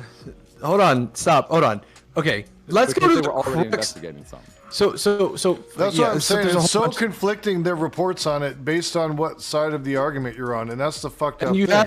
That's what's ambiguous about the ruling. Let's take it back. Let's take it to the most important part here, right? Of the actual like OAG representative. Let me ask you if y'all think any of this constitutes child abuse. Okay, because this is actually what it says from the opinion that sparked this entire thing, and it's mentioned in the Supreme Court ruling. And I have to mention that I probably think that this is not just simply saying, hey, Johnny, go to the counselors. This is a lot more explicit. It says, You ask whether the performance of certain, dear Representative Krause, you ask whether the performance of certain medical and chemical procedures on children, several of which have the effect of sterilization, constitutes child abuse. You specifically ask about procedures, and here's what they classify, what they have an issue with, okay, is this one here.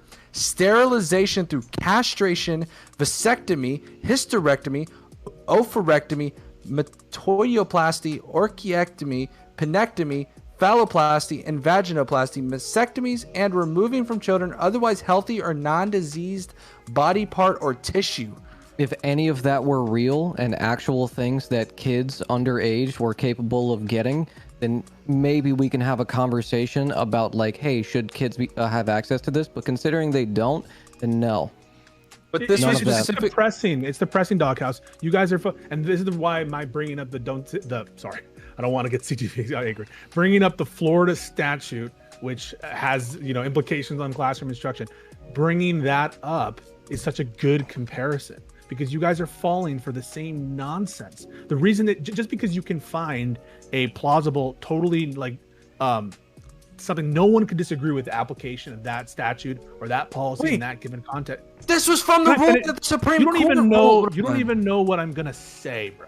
You don't even know what my argument is. Wait, but I don't have to because you don't if even you're saying know what I'm gonna say. Go ahead, Pisco. Okay. Go ahead. The point is, you don't just read the four corners of a law to determine its effect on the universe. The fact that, for instance, that the law in Florida doesn't by its terms say gay, or the fact that the law by its terms can be applied in situations that are totally obviously that should be applied there, right? So showing gay pornography to kids in 3rd and 4th grade, obviously no one's going to disagree with that. That should be banned. The problem is people are going to behave differently. People rationally, in response to increased enforcement of these procedures in the context of the transgender thing, or in response to the animus towards gays displayed elsewhere by sponsors of the bill and all sorts of things, and the mandatory fee shifting provisions of the Florida law, they're going to behave rationally, and they're going to edge on the side of not violating the law. In the context of the Florida law, it means not having any even innocent mentions of gayness or any kind of sexual orientation, sexual minority. In the context of the transgender thing, what you're looking for is you're going to have chilling effects of increased prosecution on totally innocent applications. That's what people are concerned about, not the obvious application to outrageous things. Wait, okay, here's my problem. None of what you've said, this whole memo that sparked this entire conversation was basically Attorney General Ken Paxton going to the Honorable Matt Krause, Chair House Committee on General Investigating for the Texas House of Representatives. I guess this dude had a question about whether or not this particular section constitutes child abuse. Can you tell me then, Pisco, aside from this entire ruling, do you think that any child that gets sterilization, we're not talking about counseling here, we're not talking about like any like, do you think that sterilization through castration, vasectomy, hysterectomy, any of these procedures that were just mentioned is not child abuse? What do you think about that? First of all, I'm not a doctor. Ross I don't know Publica. the valid uses of Fucking sterilization, hitting the nail on the head, all man. that stuff. But needless to say, it seems extreme, at least castration and that kind of thing, at whatever age we're talking about, especially for young children before they've reached the age of reason, let's say, for some of these procedures that you're talking about. But of course, you're being duplicitous and you're misinforming people about the scope of what's going on here. It's not just for those procedures. If you read the governor's it's a cute little play and plausible deniability is what it is. It's a cute little play and plausible deniability that they get to do when they like push these rulings or push these laws past. Oh, it doesn't say it, so it's not really there. We can play around it, and they know exactly what the fuck it is. They're not dumb about it. They're not stupid about it. They know what they're doing. Jason, why are we playing stupid? Jason, you missed the big thing that just happened, bro. It was pure acting right in front of us, right? Pisco used the word duplicitous, right, as if he knew what it meant, and then using Doghouse liberal commie reacted words to it.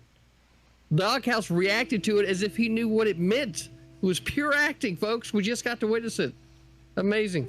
No, because this entire Supreme Court. Okay, anyways, this entire Supreme Court ruling is based on this fucking thing right here. This thing that I just read, I don't understand how it could be any bit contentious if you are agreeing with me that this could, in circumstances, it's propaganda. You're eating it up. You're eating it up. First of all, You really you're just are. wrong. Hook, line, and sinker. The opinion is based on more than the Attorney General's actions. It's based on the governor's letter as well. Correct? Yes or no? Do what? Say that again. Sorry. Is the Okay. Supreme Court opinion based not just on Ken Paxton's determinations and his actions? It's based also on the governor's letter. It's literally it's based on both. Is it also based? Okay. So Oh, it's wait, based on hold on, wait, also no, the hold on, governor's wait. letter, right? No, hold on. I will take the exact part of how I copied and pasted this. The letter closes with the instruction that DFPS and all their state agencies must follow the law as explained in OAG opinion, which is the one I just read.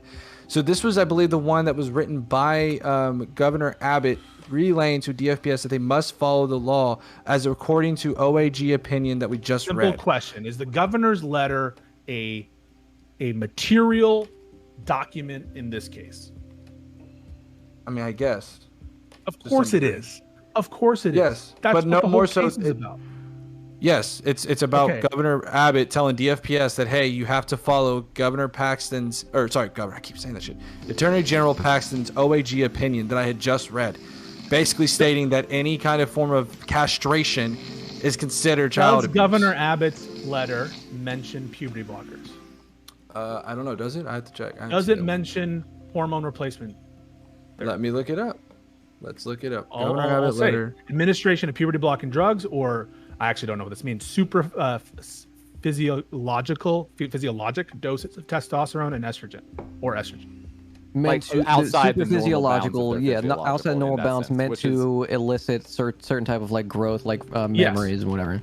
So I'm assuming that's equivalent of, or maybe similar to, hormone replacement therapy. Correct? Yeah, you Or can is that lump fair? it under that. Okay.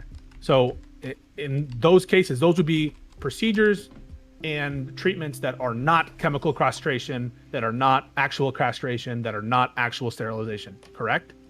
Okay, right here in the letter from Governor Greg Abbott, as OAG opinion makes clear, it is already against law to subject teenage children to a wide variety of elective procedures for gender transitioning, including reassignment surgeries. This is based on the ruling, or based on the opinion that Ken Paxton gave. A wide variety of elective procedures can cause sterilization, mastectomies, removal of otherwise healthy body parts, and now this is the contentious part, which I will be fine with you on this. The puberty blocking drugs are super physiologic doses of testosterone or estrogen. See Texas Family Code 26.001 defining abuse. Texas law imposes reporting requirements upon all licensed providers with direct contact with children who may be subject to such abuse, including doctors, nurses, and it goes on about. So it includes more than what you just talked about, right? Yes or no? Sure, Yes. sure, Okay, so Pisco. this It is what we includes mean. inducing drugs. This is what we mean when we talk about hiding the ball. Okay, What people will do is they'll point to the Florida law and they say, like, it's only up to third grade. It's only like, okay, but did you read the other part where it goes further? Oh, it's only this. Like, Okay, Pisco. Let Let me ask you something then. Okay, let me ask you something then. Had it removed, let's take the hypothetical that it removed the puberty blocking drugs, okay, or the super physiologic doses of testosterone and estrogen part, and it just left those, would you then be okay with it? They're already not allowed. You already can't do that for kids who are underage. That's the whole point that he's trying to get across to you, but you're not listening. You already It's can't like satanic panic only for trans people. So let's kids. just, even if we take that on its face and we just take that, right, and we ignore the whole contention, the thing is, so like, if we recognize that there are certain forms of gender reaffirming care that you already can't perform with children, let's just look at the ones that we're talking about here, because he's using all of these.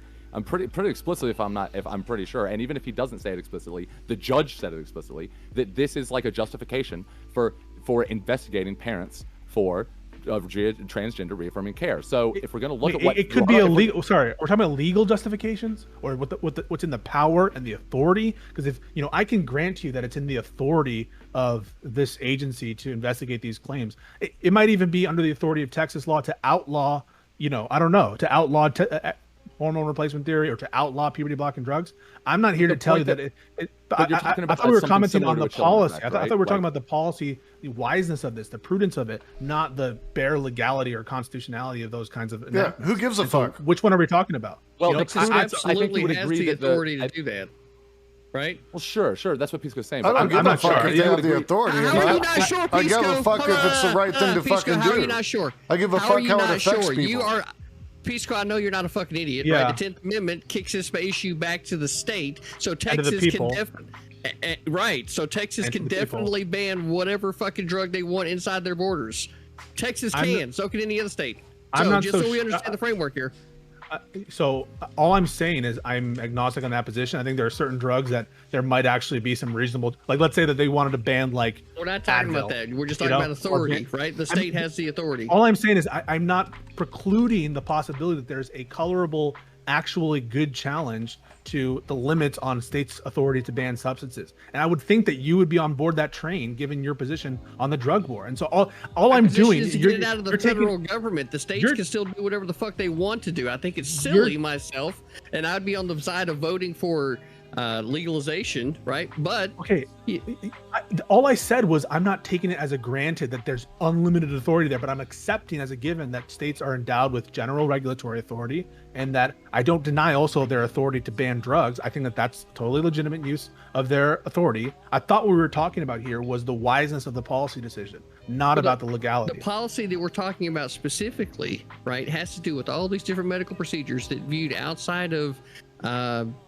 gender affirming care, right, would be seen as some really malicious things to do to a child, right? So this is where, like, I don't know, I think probably most people end up taking it back to it's an adult issue, right? Let an adult make a decision about their own body that they want, and if the parents are, you know, in any way facilitating something like that, like there has to be a line. The line that we consider people to be adults is 18. Then they I can do could what they swear, want, right? CTV, did you just say ginger affirming care? Is that what you heard? I thought you said ginger affirming care. Is that what you heard? That's what I heard. Okay, then you need to go clean your ears out. Well, because I think that people should All be right, for with ginger us- and gender affirming care. I'm Both. just- With us going Finally. to ginger affording ginger. I don't even know what you were saying.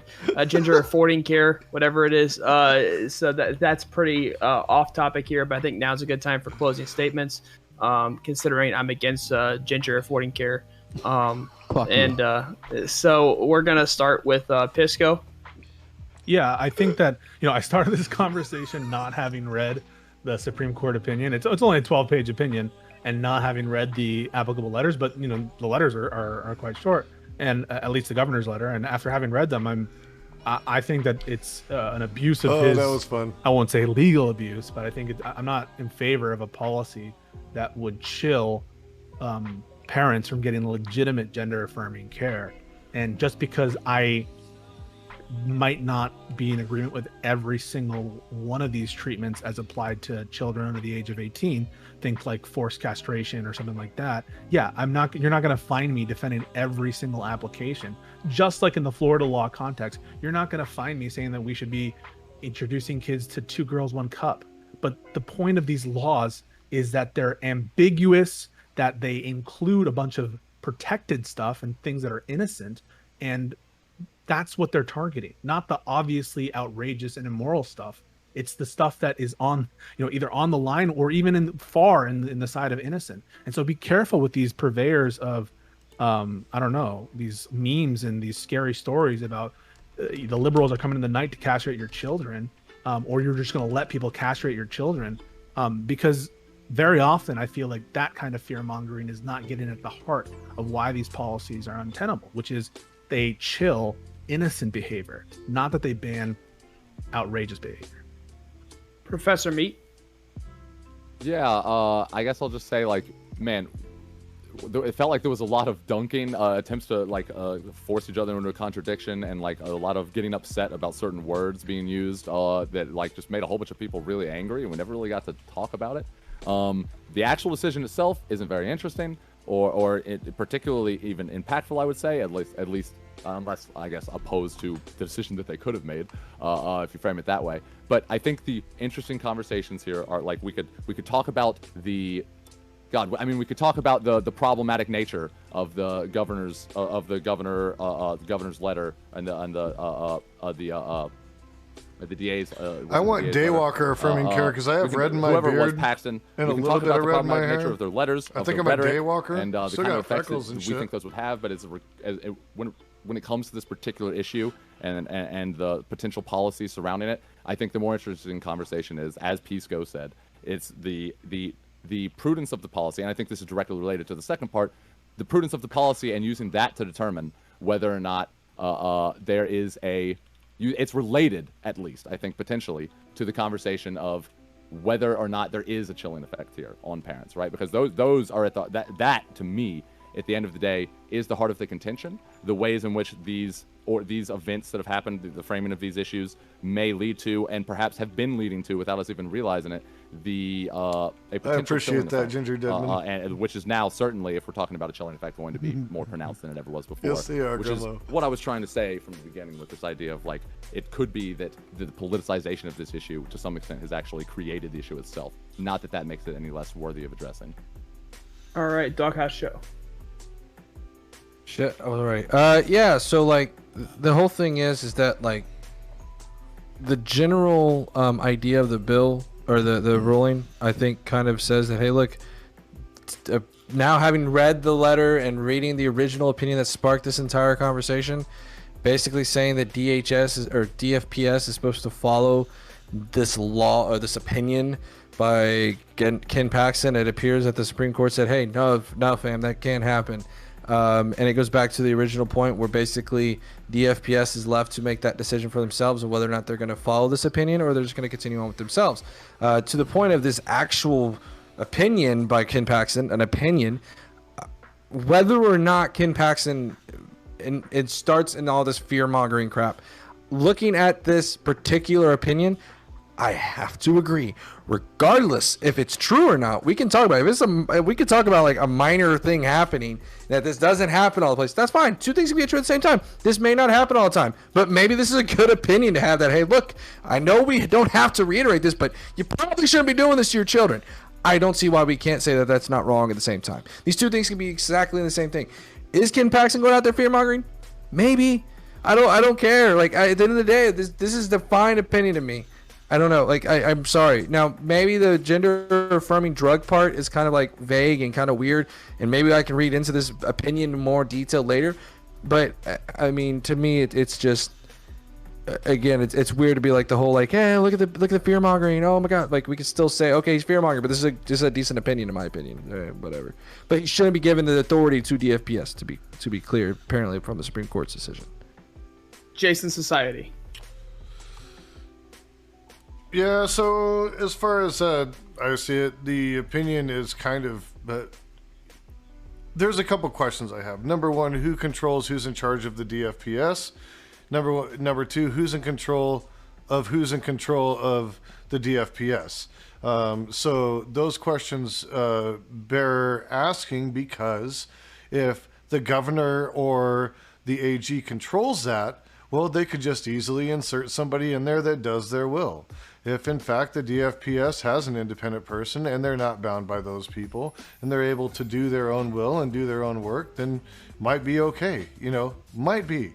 But the problem is with that ambiguity, you're always putting the power in the hands of the status quo, and it's usually the disenfranchised that are most negatively impacted. And before I go to CTV for his closing statement, Professor Meat has to leave. So I want to give a shout out to Professor Meat before he leaves. You can go find him at twitch.tv/professor_meat. So go give him a follow. Get you. Appreciate the conversation, y'all. I wish we had gotten to get into some of the nuances of stuff more, but we are Twitch streamers after all. Good luck. True. Hey, CTV, your closing statement.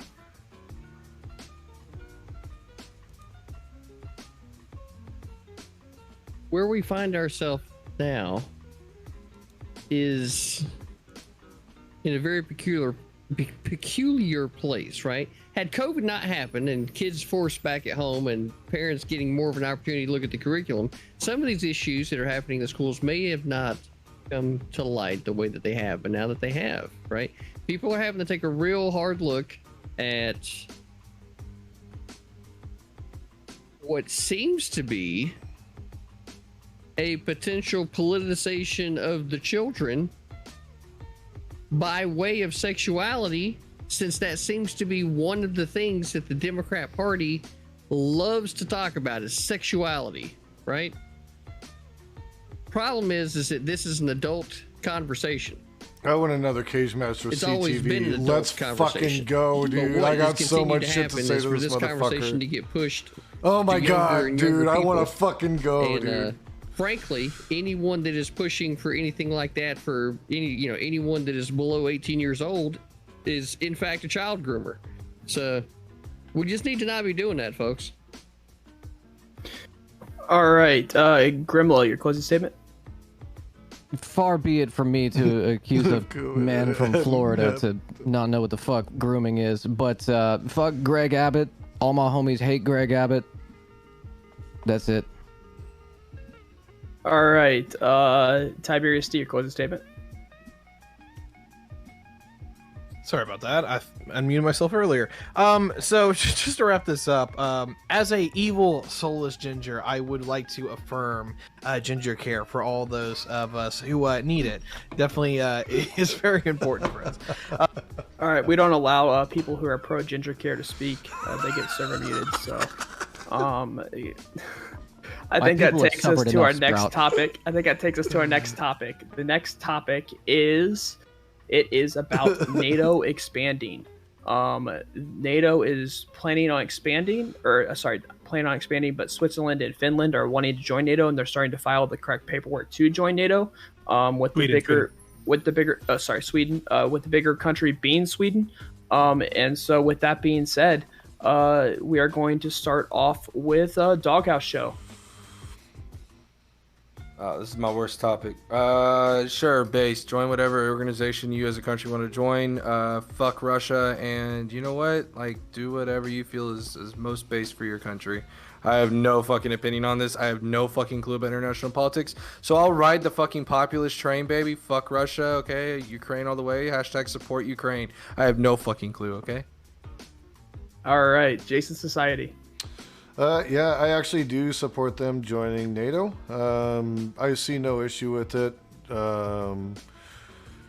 Both of these countries are awesome examples of what good socialist ideology combined with little bits of capitalism can do. They're not by any means perfect, but I think they're good countries to align with. And if they want to join NATO, fucking have at it, dude. Let's do it. CTV.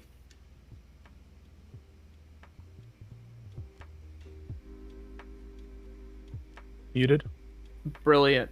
Is it? Oh, hell. There we go. It sure was. There it goes. Sure was. Fucking muted. Anyway, I'm going to make this real simple for everybody, right? You're not understanding the players that are in this game, okay? You got Putin, who is clearly suffering from LDS, right? Is everybody here familiar with what LDS is? I love LSD. It's great. You should do more Licking of dick it. syndrome? No. Little dick syndrome, right? Oh, so my Putin, mistake. My Oh, mistake. I Putin thought has LSD. little dicks. I like that it's still better. an opening. It's still an opening, right? So slow down. You Putin asked. has little dick syndrome, right?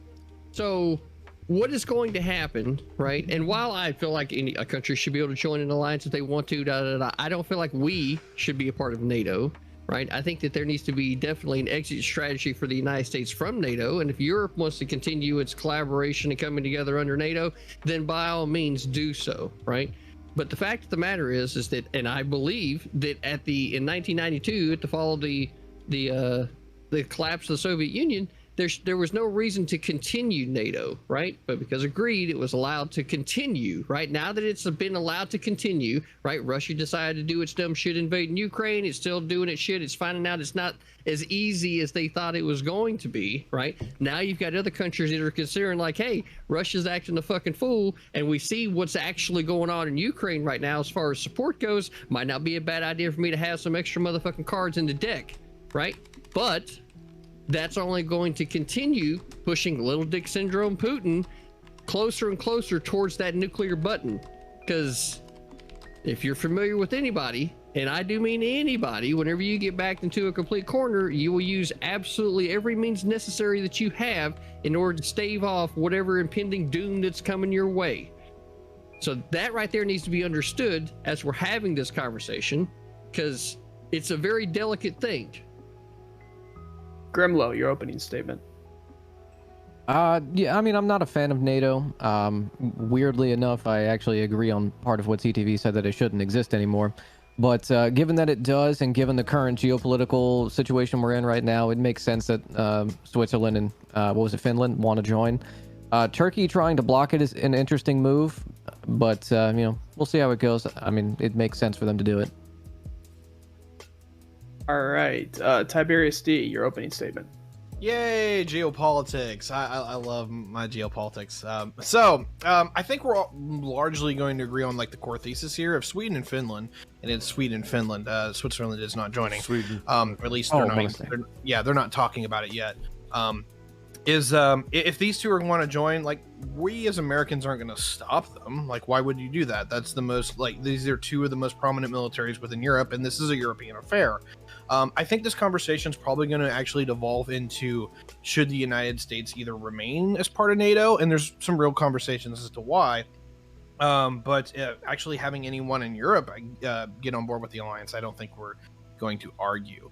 And by the way, I'm 100% okay with the Swedes and the Finns joining, because with Sweden, you now have Russia's greatest enemies hit list of all of Europe in one alliance. You have the Swedes, the Germans, the Poles, and the Turks are now all in one alliance that is sitting there on Russia's doorstep. It is hilarious. Putin, you misplayed really bad. You might want to call it quits while you're ahead. And I hope Pisco. he hears that, King. When an aggressive, terroristic, imperialist, fascist country invades its neighbor, a neighbor that is democratic, trying its best to fight a legacy of corruption and problems, it makes total and complete sense for the rest of the unaligned members of Europe, if they can, and if they're in the position to do so, to join NATO, which I view it, at least in the context of this conflict, as an unambiguous positive for the region and for the security of the world. It puts to bed some of the statements made, I think, either by Putin or one of Putin's spokespeople, or certainly by some of their purveyors of misinformation. When they said something along the lines of, "Oh, we don't care if Finland and Sweden join NATO." What was all this business then about NATO expansion being the cause of the war? It tells you that they're either lying now or they're lying then, or they're lying both times with different variations. What caused this war in Ukraine, which has persisted since 2014 and the annexation of Crimea, is Russian ambitions towards Ukraine, its need to dominate and control its neighbors, and a lust for power. That is what's the cause of this war. And NATO expansion, especially in these cases, has been a huge preventer of conflict and violence and mass destruction, not a generator of one. And just you watch, given that Sweden and Finland, assuming that nothing crazy happens in the intervening time,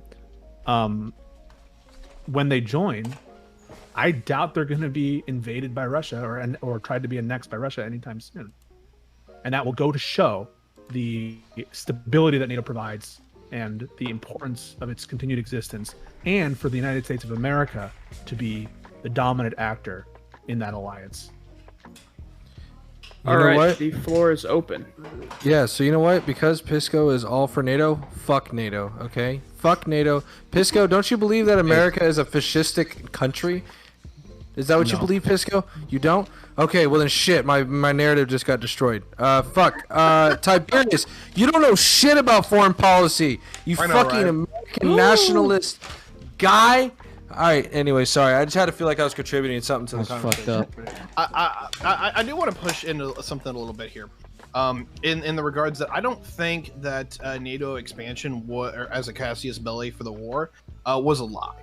What I think is that the Russians literally bit off more than they can chew, with the Ukrainians alone. They thought they were going to be way more competent. They were going to roll over the country literally in a weekend. And they found out that, hey, if you invade somebody who doesn't like you and they have modern weapons and they've been training with them for almost 10 years, they actually might put up a fucking fight. And it doesn't help when literally every battle drill you've been doing for the last 10 years where you thought you were going to be incredibly competent and incredibly efficient, turns out that your general staff didn't know what the fuck they were doing. Your equipment wasn't being maintained in service. Yeah, I think the Russians literally just laying it flat on their face. And this isn't the first time this has ever happened. But I think the reality here is that the Russians played a game where they were going to roll over, they thought they were going to roll over Ukraine, and they were going to scare the living hell out of everyone in Europe. But then they literally fell flat on their face the moment they walked into the country. So I don't actually think that the Russians saying that is the cause of war. I actually believe them on that one. I just believe garbage. that no, I'm serious. It's garbage, and you're a fool to believe it. I mean, why? To believe. All right, so one second. I apologize. We're gonna have another panelist depart from our ranks. Unfortunately, Grimlow, it was great to have you on the American Octagon. Thank you for coming with such short notice. I know you were given really short notice, so thank you very much. But other than that, have a great day. Thanks, Appreciate it, buddy.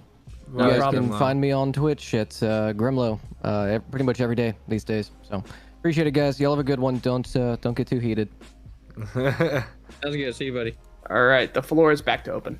I believe that NATO expansion was a cause of this war. First of all, you have to reconcile that with Putin's declared causes of the war and all of the rhetoric since then, which has been about denazification, demilitarization, the fact that Ukraine and Russia, they're one people, that the fall of the Soviet Union was some great crime. Those are the principal bases, at least so stated by the Russian Federation, for the war in recent weeks. And also this, you're right that they, or I guess you haven't said this yet, but I assume you might say they're jumping from rationale to rationale. Maybe they all play a role into it, but no, the obvious example is, the reason they wanted it was domination and control. Ipso facto, no one thinks that Ukrainian membership into NATO was actually going to be a thing after 2014. No one thought that was on the table, and yet they invaded anyway. Okay, so I want to pick some hairs with this, because there's a level where you're absolutely right, and there's a level where I don't agree with you. So the level that I agree with you was Ukraine ever going to be a NATO country? I don't think they would have been, because I think everyone was scared to actually let them in because of what might have happened. Grimlow, thank you so much for subscribing at Tier 1 and gifting a sub and following today. Let's pause right there. You're a fucking true comrade. Rational You're fucking awesome, man. I appreciate you. I love what you do on your fucking channel too, by the way. Are you saying that Russia was not rational? Yes. And them thinking that they were going to... You think that they legitimately thought that NATO... that Ukraine was going to join NATO? To a degree, yes. Beta! But literally everything about this invasion was irrational before it happened. And there's a video I have up literally from April of last year when we were talking about like 100,000 troops on the Ukrainian border, is that while I and a number of people were expecting the invasion all the way back in 2014 and 15, is that we thought they missed their window, that they weren't going to do that because the Red Army, or whatever you want to call it, the Russian army, had shrunk by over half. So they weren't going to have 1 million men they could send into Ukraine. They were going to have 450,000. You're talking... Oh, no, hold on. Just let me finish. You're talking about a state that has been in and out of recession for the last 10 years. You're talking about a state that is in demographic collapse. You're talking about a state that has horrific problems with corruption. You don't launch a war like this out of anything but desperation. So for me, this is not a Russia. No, seriously.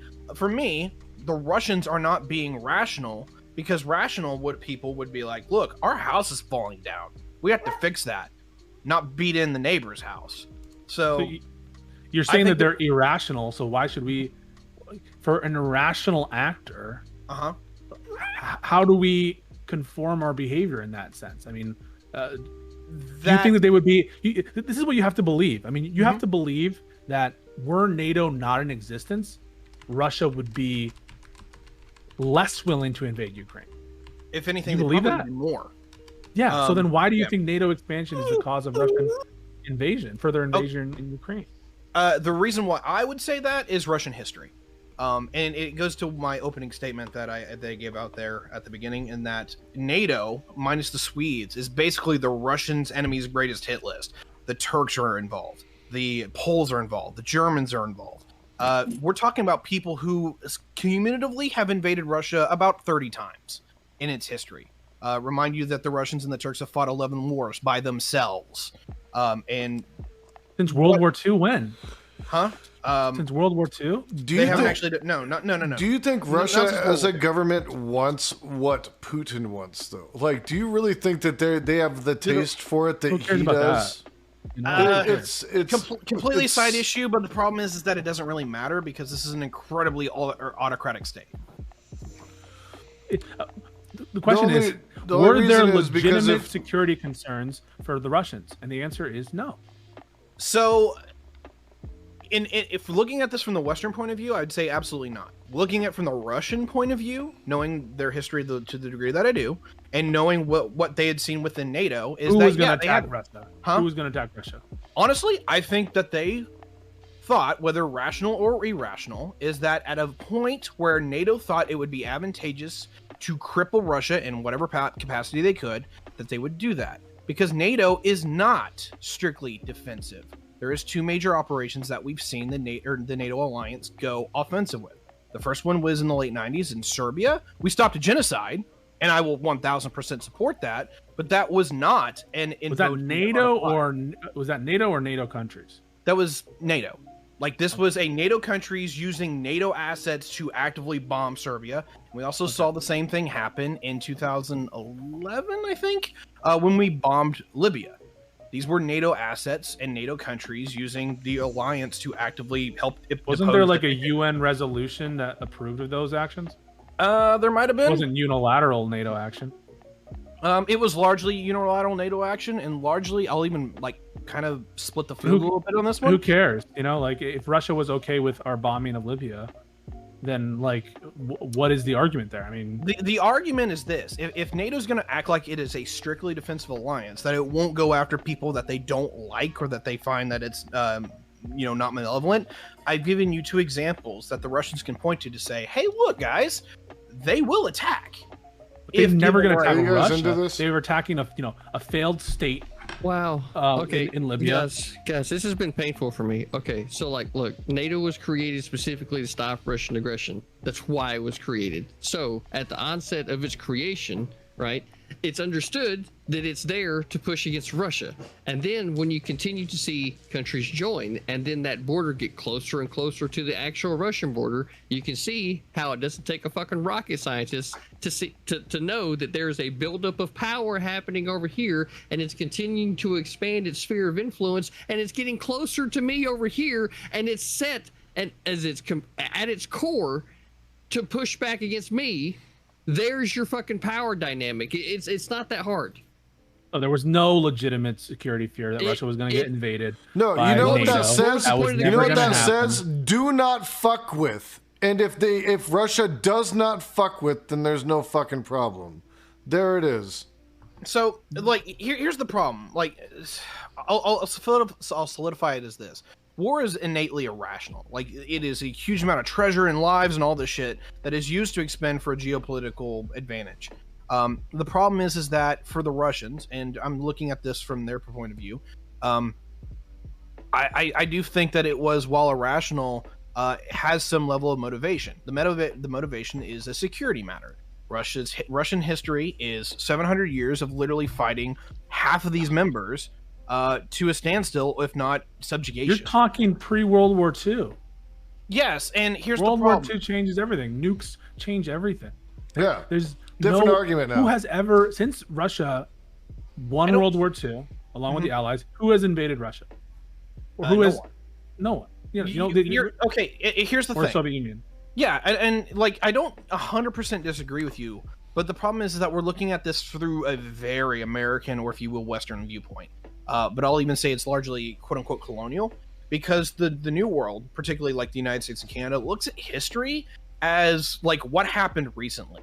Where if you actually get into the histories of more of the Western world, the Western Hemisphere, is that if you look at German history or French history, Russian history, Chinese history, it's not about what's happened recently. It is what has been the big moments of history and its severity.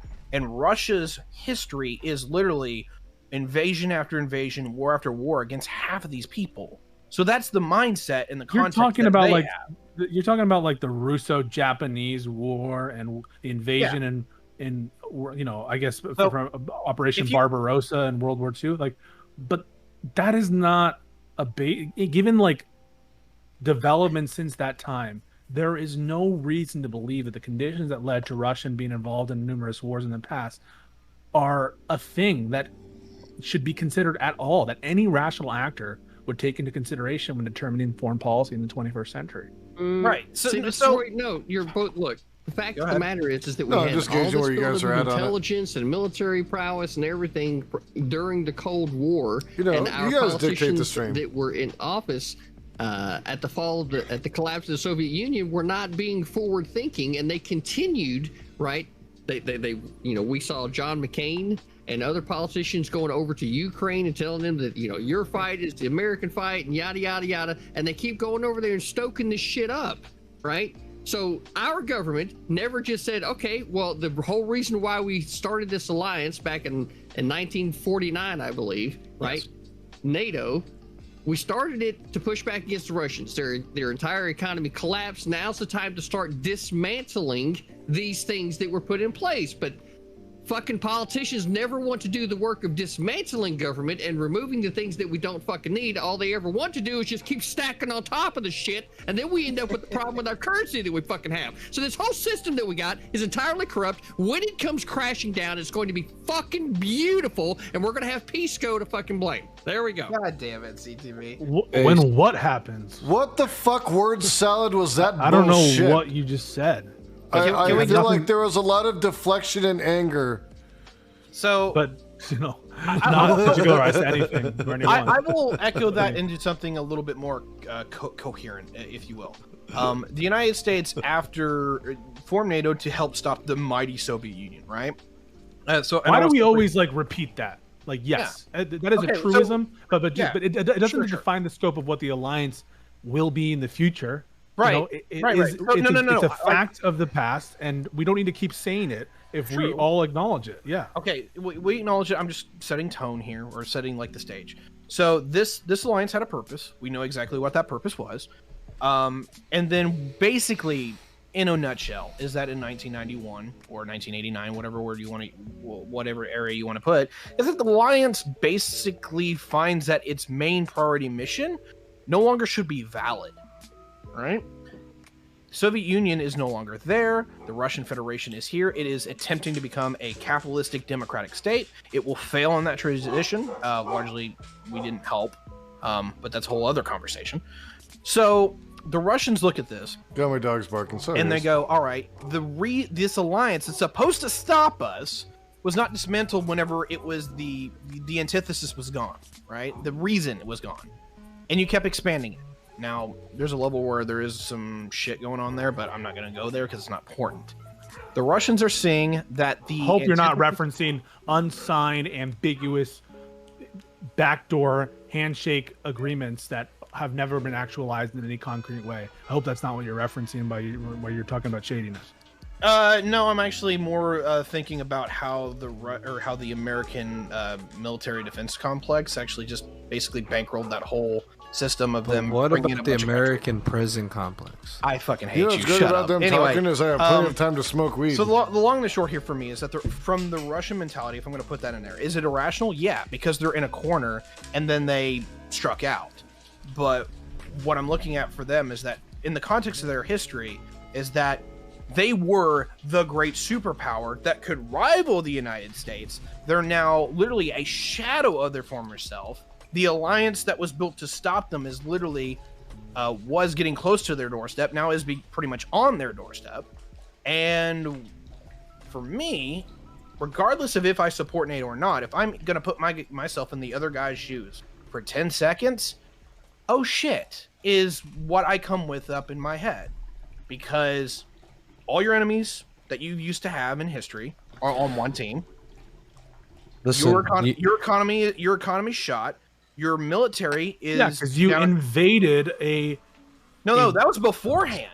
Before we even get in Ukraine, you're talking about the country that used to be the number 2 spot economically in the world in 1980. But that's just not true. But what you're just saying is just not true. Like the West was totally cozying up to Putin. They, as you can see, they highly integrated their energy systems. They were doing trade deals with them.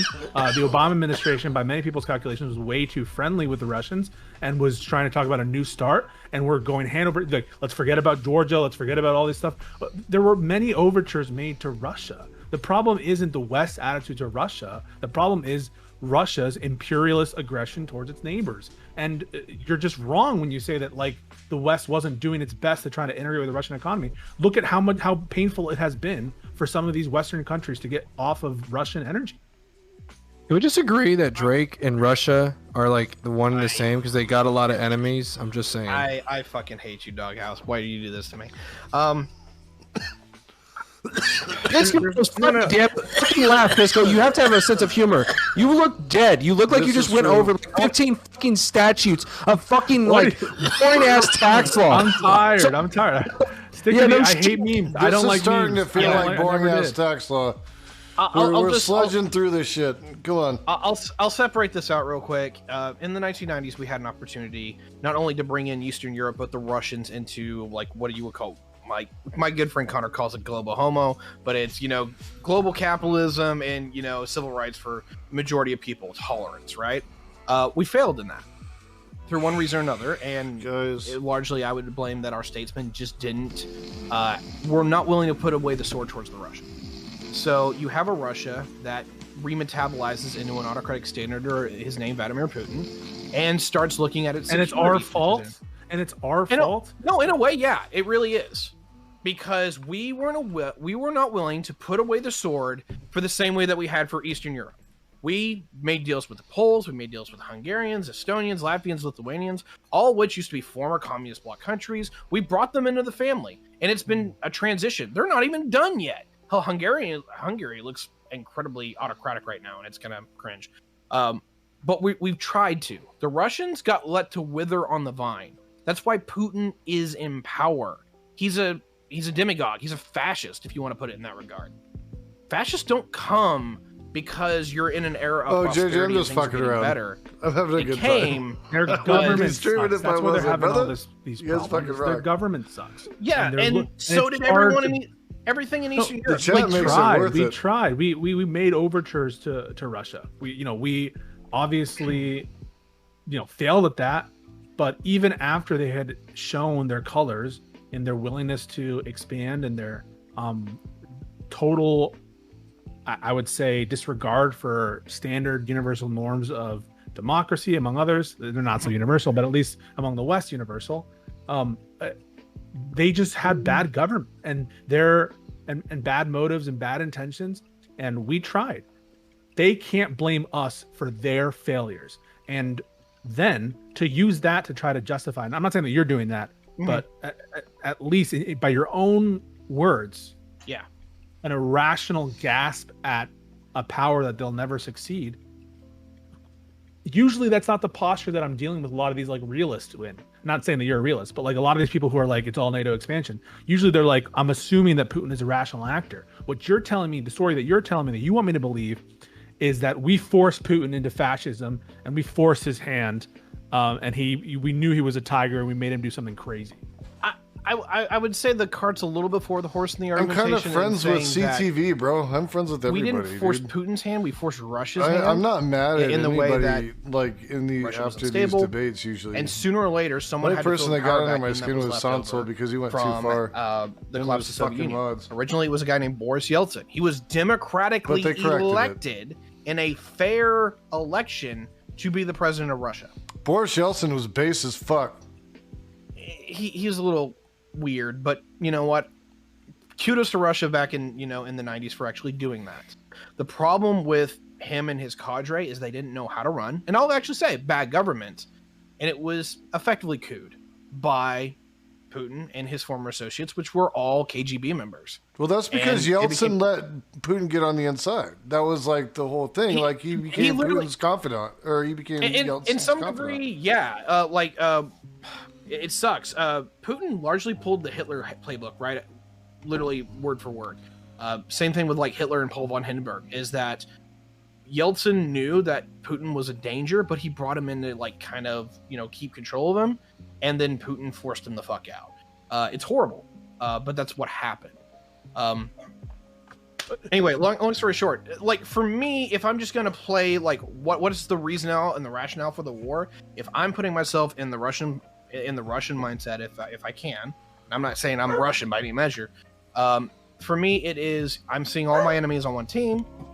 I'm not in a good situation, and my generals are telling me we are combat ready. We need to show the world that we can be a combat effective force, that we're a nation worth dealing with, and you need to take us seriously. So we'll roll Ukraine in a weekend. And then they did. This denazification stuff, that part's bullshit. 1,000. Yeah, there's more Nazi factions in Russia than there are in Ukraine.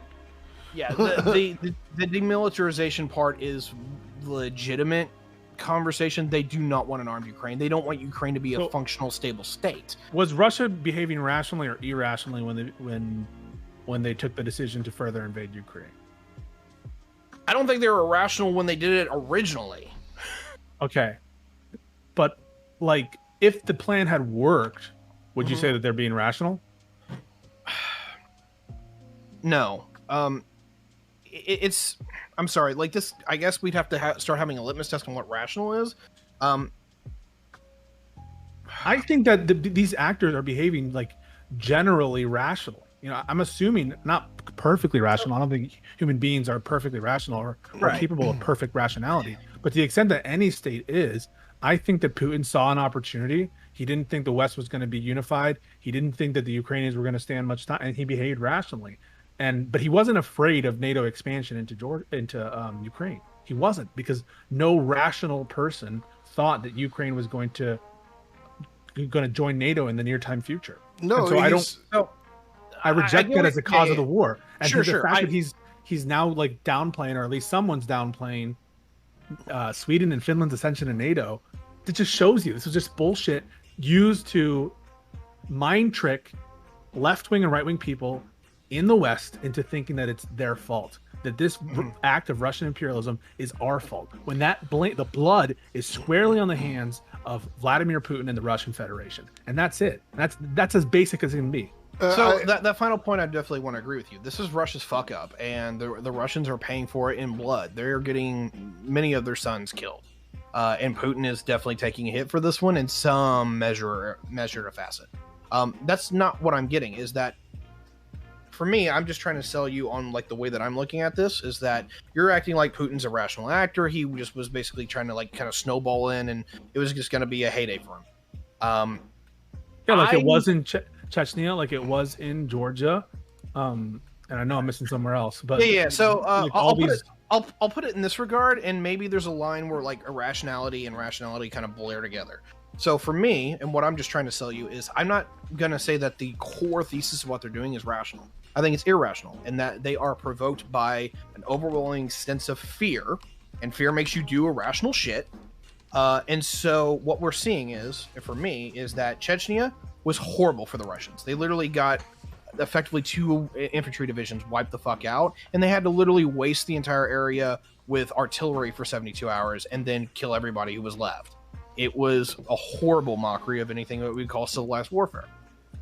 Georgia was actually a really bad bloody nose for the Russians, because while they succeeded in their objectives, is that they didn't perform in the way that we think a modern military should, and they started doing a lot of these basically military overhauls, which is how we got all the new weapon systems of today, the T-14, the BMPT, all these things. And sorry, technical details, I'll wrap this up. They were in the process of trying to reform that. They go into Ukraine in 2014, and 2 things happened. Number 1 is that they walked over into Ukraine without a shot being fired, and so that gave them an incredible sense of superiority against the Ukrainians, which maybe was deserved, I don't know.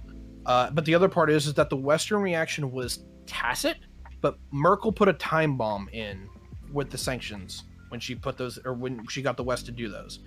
the Russians can no longer modernize. So all those new weapon systems that they had just gotten done with developing, that they were about to turn the production lines on for, they couldn't have them anymore. So the Su-57, the T-14, all these things, they don't have them. What does this have to do with whether NATO expansion caused the war? What it has to do is that NATO showed that it could bite Russia without even shooting them. And so I'm just giving you the general purpose that NATO, or the Russians are not acting out of a core rational principle of, hey, these are an opposing faction, we have to get along with them in some form. Here's how we do that, A, B, and C. They're irrationally coming from fear. These guys are going to eventually kill us one way or another because they can literally bite us with dollars. They don't even have to shoot bullets at us. So how do we get there? And everything from that, whether rational or irrational, it's still coming from that tantamount build out of fear. NATO is going to get us one day or another. Now, whether you accept it or not, do whatever he wants. I mean, what you're saying is like the fact that we're powerful, the fact that we're a force to be reckoned with, scares Putin. So we should what? Like not be powerful? Should what? Like no. I'm not advocating action. I'm just saying what if I'm putting myself in the Russian mindset, that's how I look about it. From their point of view, when they say NATO scares the shit out of them, 1,000% believe them. But to believe that, you have to think that like if America were much less powerful, he wouldn't have invaded anyway. Oh, and the answer to that is like he would have anyway. Peaceco, I don't think you're getting it, bro. Right? Like the Russians had a reputation. They had a reputation back in the day, right? They understand that they don't have that same reputation now. Whenever you see the buildup of arms, right? Weapon systems, tanks, planes, all these things, and they're getting closer and closer to your border, right? It's only natural to, especially when you can understand that you're not at the level in which you probably need to be for these things, that there's some apprehension there. And what Putin did, right, was a complete little dick fucking move, which is attack first. What you do is you get your defenses ready and you sit back and you wait. That's the big, strategic deterrence. You've already got that through nuclear arms, so there's no reason to be thinking that like there's. Ask Russia how their tanks are doing. Yeah, right. Exactly. It's kind of the point. There's a contradiction here. It's either the case that Russia thought that they were vastly going to destroy Ukraine and that there was a huge superiority in arms, or they have this, whatever syndrome that CTV is talking about and think that they're vastly underpowered.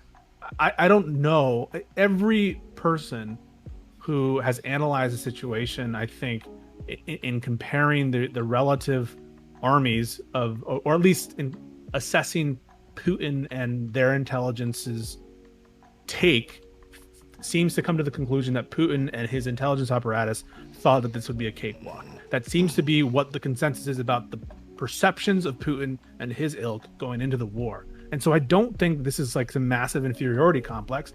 I think this is Putin doing what quote unquote great powers do and expanding because they can, because they're testing the West. I'm actually throwing like an actual legit like non-joke here. I actually did think that whenever I saw Russia invade Ukraine, I was like, well, fuck, this just got interesting. This is gonna they're gonna blow through fucking Russia. I think that was kind of the expectations from a lot of people, to be fair. I was sitting there going like, that's why I was paying attention, like super like intent to this, because I was like, oh my god, they're about to just pummel over Ukraine. And Ukraine basically said, fuck you. Now granted, Ukraine did have a lot of backing by, other countries, weapons and stuff, but still, again, how are Russians' tanks doing? Holy shit, they're getting obliterated. Just shows that they're outdated technology, basically. Well, Ukrainians just came through punk rock status and were like, we don't give a fuck. Let's go, dude. Balls deep. We're going all in. I don't give a fuck. And they did, man. They fucking were packaging up Molotov cocktails. They were doing the whole thing, man. They had fucking, in some areas, had nothing still going for it. So, fuck yeah. I do think it's important to point out to everyone, though, right, that what we need to be making sure is that we don't have any type of rhetoric or conversations about trying to actually push into Russia, because anything like that, right, if NATO even hints at that kind of activity, you can expect there to be a nuclear conflict. Well, I don't think we should ever push into Russia. I think, as a matter of fact, I would be really, really opposed to that for the simple fact that, I do believe in countries' sovereignty. Russia should have a right to be Russia. They just shouldn't have the right to impose their will on other countries. And those countries should be able to exist and have their own autonomy as well. You know, this is an illegal war crime. It's disgusting. And what people will do is they'll blame the West and they'll say NATO expansion has caused Russian aggression. But really what's happening is the other way around. Russia aggression is pushing countries into going towards NATO. That's how it is. That's how it's been. And that's how it'll continue to be. That's not how it's been, though. It hasn't been that way for the last 30 years, bro. It is. It is that way. No, it's not, and it hasn't been. So when the Soviet Union collapsed in '92, there was no reason to continue NATO. And then what did they do? They kept expanding. What do you mean there's no reason to continue NATO? The proof is in the pudding. There clearly was a reason to continue NATO. You're being really, really dense right now. Why? Why? Because the Soviet Union, which was the entire reason for the creation of NATO, collapsed in 1992. Oh my God. You have this formalistic and simplistic view to everything, CTV. I hate to have to tell you this, where everything goes by this formula, which is, you know, you read the definition of something on Google, and that's their parameters how you view things. You read the don't say gay law in Florida, and that's the only thing that you can look at. And you read, okay, NATO is for Soviet, it's to combat Soviets. Soviet destroyed in the 90s, therefore NATO must go away. That is a simplistic and ultimately futile way to look at systems and the world. It's not. It's a lack of contextualization. It's a lack of contextualization about the threat as it presented itself. When was the last time someone used the word futile in a normal conversation? Pisco, who used futile in a normal conversation? Oh my God. Is this like a Twitch debate? You can't use futile? No, you can't. It's everybody's a fucking normie here, okay? We don't know what futile means or duplicative. Who the fuck uses duplicative in a fucking Twitch debate? You fucking intelligent. What? I hate you. Shut up right now. There will be lawyer. Jesus, use some Oh my God! Cage match. With who? Jesus Christ! With who? I'm waiting. Pisco. Okay, thank you. Who? All right, you guys are good to go. Pisco and CTV cage I match. don't know what this cage is about, but I don't know what it is either. Good. Now, Pisco, I want you to understand something, okay? I realize that you, right, a young man in your 20s, only have a limited knowledge of the world, right? And the limited knowledge that you have, right, is based around law. God damn it, fuck CTV. I'm older than he is, motherfucker. Get out of here. History is something that you need to understand. Dude. Every time he says that now, shit. Post World War II, right, there was a concern about Russian aggression. So the Western countries decided that building NATO, right, a formal alliance that included the United States, Great Britain, and some other countries. I'm gonna nail his accent one day. Be that wall. I can't crack my voice enough. The Soviet Union. I can't do the voice crack enough. Right, when the Berlin Wall fell, right, and the Soviet Union collapsed, right, then there was no reason. 92? Might have been 89. One of those two. Yeah. So there's no reason to continue with NATO at all. And here's why. Because NATO costs money, right? It costs money. Worth every penny. It costs money. Right. Not worth every penny. All it's done is it's continued this buildup. And as you continue to build up power, right, there's going to be a force that pushes back against it. That's just like always in history. Like, that's basic fucking dynamics. Which is why, like, ultimately, if we don't actually start trying to get the world back to where it's like we don't need as much military, except maybe just to stop pirating of ships, right? And nations don't like continue to build up their forces, we're going to end up into an even bigger conflict at some point anyway. It's going to be fucking magnificently terrible whenever this thing happens. I'm just waiting for the New World Order. It's a cage match. Shut up, Jason. No. Who the fuck do you think you are, Jason, trying to jump into a fucking cage match? Shut the fuck up when there were two motherfuckers in the cages talking. Stay in your motherfucking lane, biatch. I thought I was muted. Shut up. It's a cage match. Why are you fucking... Stop it. Stop it. In response to TV, as beautiful I'm just as that waiting for history the New lesson World was, Order. and it was beautiful. Let me tell you. I'm just waiting for the New World I think Order. there are a That's couple what I problems want. with your I'm ready for the fucking New World Order. analysis. Let's go. New World Order, baby. No, problem number one is just because something Wait, starts is it out, just that you see my handsome face and you start thinking about my butthole? Is it's that a what just happened there? reference. It's a reference. It's a reference. What? I get that I turn you Well, on. the I get mouth it, is right? just the other end I mean, of you the don't- You don't have butthole. very many manly That's men really just the walking true around thing. fucking New York City, right? So CTV I get it. Give a little rage. shot He's at got to some, get it some in. He's real already man taken juice 2 over here, L's right? tonight, all that right? soy milk you've been drinking. I got it. No worries. Are you done with your little tantrum? Okay. Are you Number- mad that you ain't got nothing? You know it's all true. Everything What's I just said, true? true. That there's laid not out. manly men in New York City, or that there's not, or that I drink Soylent. What is this about? All right. So address your substantive points. Number one, just because something starts out as a thing doesn't mean that it cannot develop and become a different thing. And I think that you're Soylent actually right that rim? NATO was a little bit Soylent rim directionless jobs? after the fall of the Soviet Union. I don't disagree with that. Need another That Coley, notion that buddies. there was tearing at the seams, and in certain respects, with NATO and like what we were gonna do with this, but it's just Smash, how been you doing? reinvigorated in a major way with the developments in Ukraine, and what it's shown is the wisdom of having a pervasive, is that too big of a word? Sorry, My camera's looking I'll at say continuing alliance to combat anti-democratic expansion from aggressive imperialist Yeah, power. I'm about to put And the I view primaries on Russia in after that this. light, and I think that NATO, it showed every penny. It's been worth every single penny, so far as the smaller countries are concerned that are in NATO, and so far as America's concerned in being able to spread its hegemony across the world, a hegemony which I support. I support liberal democracy. It's literally that kind of thinking, though, that continues to see the type of conflicts that we don't want, right? The whole idea of being in the, like right now, I would argue that with us, being the federal or the the world reserve currency, right? Oh, you're bringing this back to your like Jewish No. banker meme? No. It's more like, since we have that mantle of kind of responsibility, right? Like what we need is more empathy, right? Instead of just saying, "Oh, Russia, your concerns are non-valid," blah blah blah blah. They're not how about valid. we say? They're not valid. So tell me they're valid. How about we look at like saving the money and then like point out to these European countries, if you get in bed with these people, da da da. But you know what? There are You're two free ways to to do look what at you this. want. That doesn't need to involve the United States.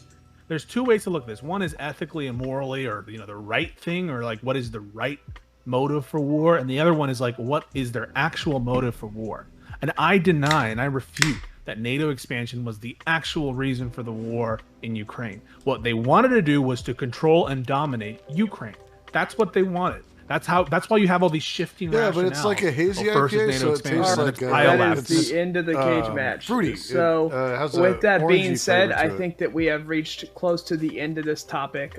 So we are going to start doing closers. And make sure when you do your closing statement that you shout yourself out. That way the entire audience knows who you are and knows where they can find you. So we're going to start with Doghouse Show. What's up, y'all? I'm the Doghouse Show. All right. I don't see nothing wrong with a little politics and grind. All right. On occasion, I think that Russia, came grinding to a halt, and they definitely got a little bit of a bump in their tanking. Okay, they got fucking bumped and grind. Okay, but anyways.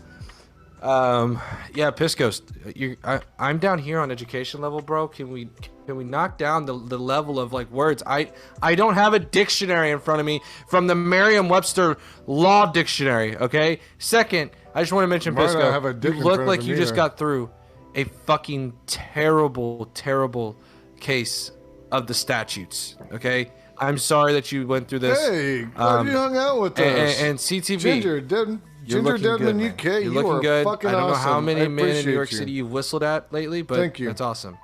All right, Bisco just put on glasses for you. Thing It's is, our awesome, stream's bro. just getting All going. right, I got another that's 5 my hours final at least. statement. Y'all catch me on the Doghouse Show, yeah. All right, CTV Pisco, sucks.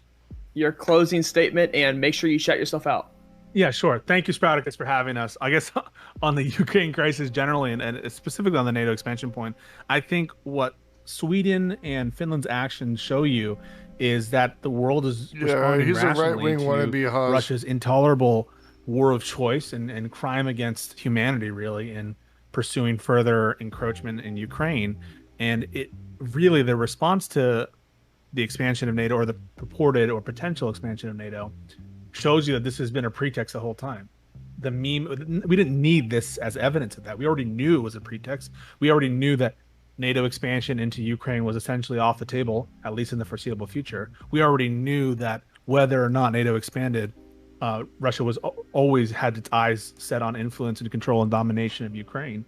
But this is just further proof that what they care about is not NATO expansion per se. They care about their power, and they care about being able to influence their neighbors and to have a greater sphere of influence. And that might be understandable from a realist perspective, but when it's being enforced through invasion and annexation, it is to be condemned by all free-thinking people the world over. And so in the strongest possible words, I applaud Sweden and Finland's decision to join NATO.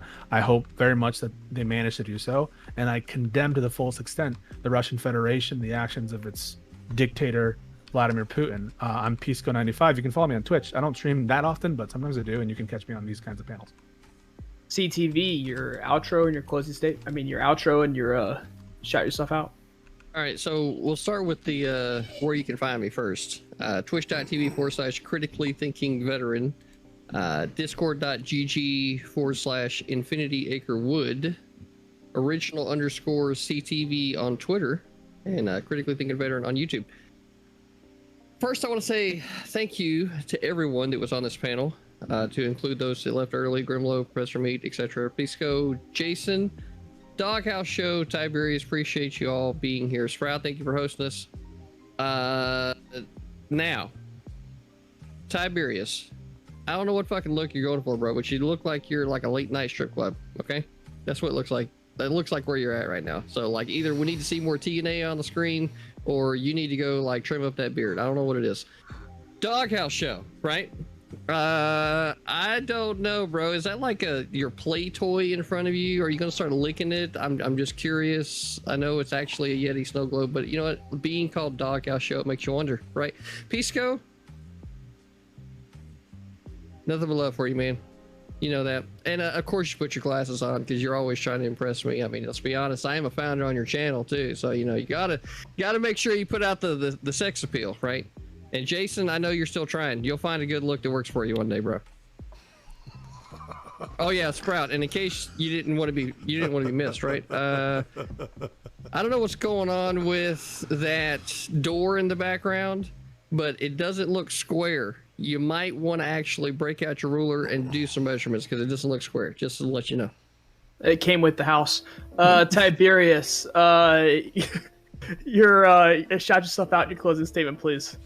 Yeah, sure. So my name is Tiberius D. I CTV for largely stuff do like that. It's geopolitics, fucking among funny. a couple other things. I'm basically just a giant nerd. So anything from geopol to Star Trek to Star Wars, any of that stuff, I like to talk about.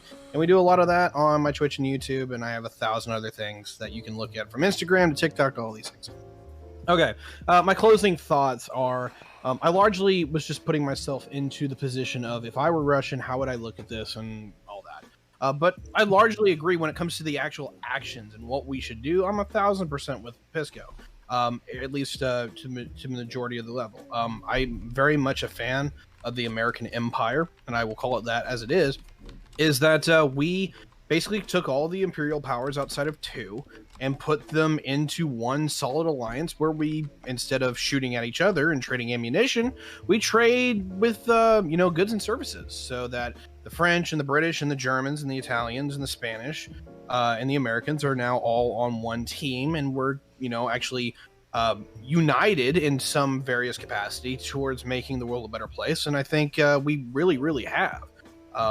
So I firmly support a lot of that. However, I do have some nitpicks. I wasn't a really big fan of NATO until the Russians actually pulled the trigger on this one, because the United States was basically paying for everything when it came to this, and Europe was largely getting a free ride. So I had criticisms, but still actually appreciate what the United States has done, and I hope that we can fund and support our European brothers, whether it be Sweden and Finland, welcome to the team, or Ukraine, where I hope they bleed the fucking Russians dry, because Russia, quite honestly, is led by the worst kind of people, and if this is this future that this society wants, then they better not exist at all. Without further ado, I've been Tiberius D. Thanks for having me. And last but not least, Jason Society, go ahead and shout yourself out in your closing statement, please. All right, I'm Jason Society. I do Stonercast on Sundays. It's all your favorite streamers getting really high and talking about goofy ass shit. It comes on Sundays at 5:30 p.m. Pacific, 8:30 p.m. Eastern. And you can find me on Twitch at Jason_Society. My thoughts on this are that I think it's the current NATO expansion with those countries, because of the aggression that Russia has expressed, is good. The utility of NATO has always been something that's been in question. And definitely, like what Tiberius is talking about how much we actually fund NATO, I think is something that we need to evaluate as well. I think that's important. Like, we shouldn't be on the hook for everything, true. At the same time, this bears out exactly why we need NATO. These countries are joining for the exact reason why we need it, because of Russian aggression and because of how fervent they are in addressing their need for power, especially under somebody like Putin. That said, you can also find me in CTV's chat, where I'm a founding member and a VIP and top donor, because he loves me. Just wanted to put that out there. Other than that, I think you all are beautiful people. I really enjoy talking to you. Sprout's always been really cool about having me as a lefty on his shows, even if sometimes it's at the last minute, so I appreciate him. Pisco, I always appreciate you. Your knowledge is great. Tiberius, geopolitics, awesome. CTV, you're funny as fuck. And the Doghouse Show, my first time interacting with you we may have interacted a long ass time ago, but in a long time. I actually enjoyed the conversation, so I appreciate that. Also, Professor Meat and Gremlo, of course. Gremlo's awesome. So, yeah. Oh, you guys are great. Thank you. So with that being said, I am the Sproutacus. I host the American Octagon every week at Tuesday at 8 p.m. Eastern Standard Time. With that, I appreciate all you guys for coming on. I hope I can have you guys on in the future. But until next time, guys, have a great rest of your week. See you, buddy. See you later, guys. Good Thanks, combo. Sprout. Have a great night, one, guys. You suck. All right, that was that, man. Like, I had a good time.